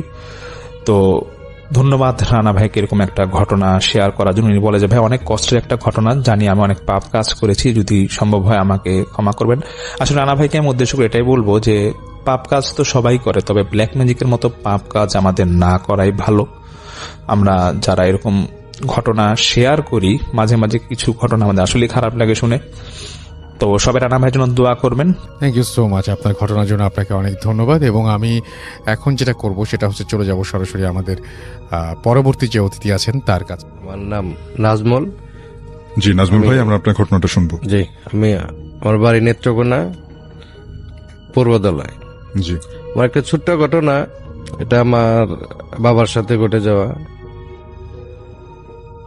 আমাদের মানে পুরো আগের পুরাতন একটা বাড়ি ছিল আর কি, এটা অনেকেই আলাদা বাড়ি করার কারণে চলে গেছে, আমরা এখনো পুরাতন বাড়িতে আছি। আগে ছোট মানে রাস্তা ছিল আর কি, হাইটে যাওয়ার একদম চিকন রাস্তা। তখন আমরা ওই বাড়ি তো দেখা গেছে যে এক বাড়ি চিপা দিয়ে আরেক বাড়ি যেতে হয়। সাধারণত আসলে আমাদের গ্রামগুলোতে যেরকম হয়ে থাকে যে বাসার মধ্য দিয়ে ঘরগুলোর মাঝখান দিয়ে ছোট করে একটা জি, রাস্তা জি, পায়ে জি। হাঁটার মতো। হুম হুম। তো ওইখান দিয়ে তো আমরা তো বেশ ছোট, কিছু বুঝি, মোটামুটি বুঝি, হয়তো 10-11 বছর বয়স। তো আমি প্রায় ওই বাড়ি দিয়ে যেতাম আর কি। তো আমার বাবা শুধু বলতো, না ওই দিক দিয়ে যাস না, সমস্যা। আমি বলছি, কি সমস্যা? তো আমরা ছোট মানুষ খেলতে খেলতে যাই, তো বেশিরভাগই মানে বাড়ির বাহিরের সড়কটা দিয়ে যাই, কিন্তু বাড়ির চিপা দিয়ে কম যায়। তো এখানে আছে আমাদের বাঁশের জার, মানে বাঁশের জার গুলা ঘন ঘন জঙ্গল, আমাদেরও একটা আছে। কিন্তু ওইখানে দেখা যাচ্ছে কি বিকালে বা আচরের নামাজের পর, একদম রাত্রেও না, দিনের ঘটনা। তো আমার বাবার সাথে ঘটতো বেশি আর কি, আমরা কোনো সময় দেখি না এরকম, বা অনেকে দেখছে যা আমাকে বলছে, কিন্তু আমার সরাসরি আমি দেখি নাই। আচ্ছা আচ্ছা। হ্যাঁ, প্রতিবেশী যে বাড়ির লোক দেখছে বা আমাদের বাড়ির, তা আব্বা একটু অন্যরকম ছিল আর কি, রাত আর দিন কোনো বাসাবাসি করতো না। তো ওই আব্বা করতো কি, ওই বাড়িতে আমাদের পাশের বাড়িতে আমার চাচি, মানে আমাদের না আলাদা একজন আর কি, আমার সম্পর্কে চাচা ছিল আর কি। তো ওই বাড়িতে যাইতো যখন, হয়তো আসরের সময় বা জোহরের সময় অথবা সন্ধ্যার পর, তো বাঁশের জার আছে, যে বাঁশের জার মানে একদম নিচে নামায় দিত। এটা অনেকে দেখছে, কিন্তু দেখা যায় না আসলে বাস্তবে কিছু ঘটনাটা কি। কিন্তু বাঁশের একদম চাপায়া, না আপনি উপরে দিয়ে যেতে পারবেন না নিচে দিয়ে। অর্থাৎ তিনি যখন বিকেল বেলা বা সন্ধ্যার আগে আগে ওই সময়টাতে ওই বাসার থেকে যেতেন, জি, জি। ওই গলিটা দিয়ে যেতেন আপনি যেমনটা বললেন, তখন হচ্ছে যে বাঁশঝাড়গুলো ছিল সেগুলো হঠাৎ করে নুইয়ে যেত। হ্যাঁ, একদম নিচে, মানে মাথাটা চাপ দিয়ে এরকম ভাবে নামতো যে একদম শব্দ করতে, একদম মনে হয় যে ঝড় তুফানের মতো ভাঙতো, কিন্তু বাতাস নাই, কোনো কিছু নাই, জাস্ট বাসটা হেলায় দিছে একদম মাটির সাথে। হয়তো 2-3 ফিট বা 4 ফিট, আপনি নিচে দিয়েও যাইতে পারবেন, উপরে দিয়েও যাইতে পারবেন, নিচে দিয়ে যেতে হবে আর কি বেশি করে। অর্থাৎ বাসটাকে এমন ভাবে রাখা হতো যাতে পথের মধ্য দিয়ে কেউ যেতে না পারে, এবং অনেকটা মনে হয় না যে এই বাসটার উপরে হয়তো কেউ বসে আছে, এই জন্যই বাসটা চাপ নিলে হ্যাঁ, এরকমই মনে হয় আর কি। হ্যাঁ, কিন্তু দেখা যাচ্ছে না কিছু, কিন্তু উনিও যায় না। যখন উনি অন্য রাস্তা দিয়ে ঘুরে বা যাওয়ার চেষ্টা করে দাঁড়ায় থেকে বাস উঠেন, অন্যদিকে যখন রাস্তা ক্রস করে চলে যায়, তখন দেখা যায় বাস উপরে উঠে গেছে। আবার যখন আসে একই অবস্থা। হ্যাঁ,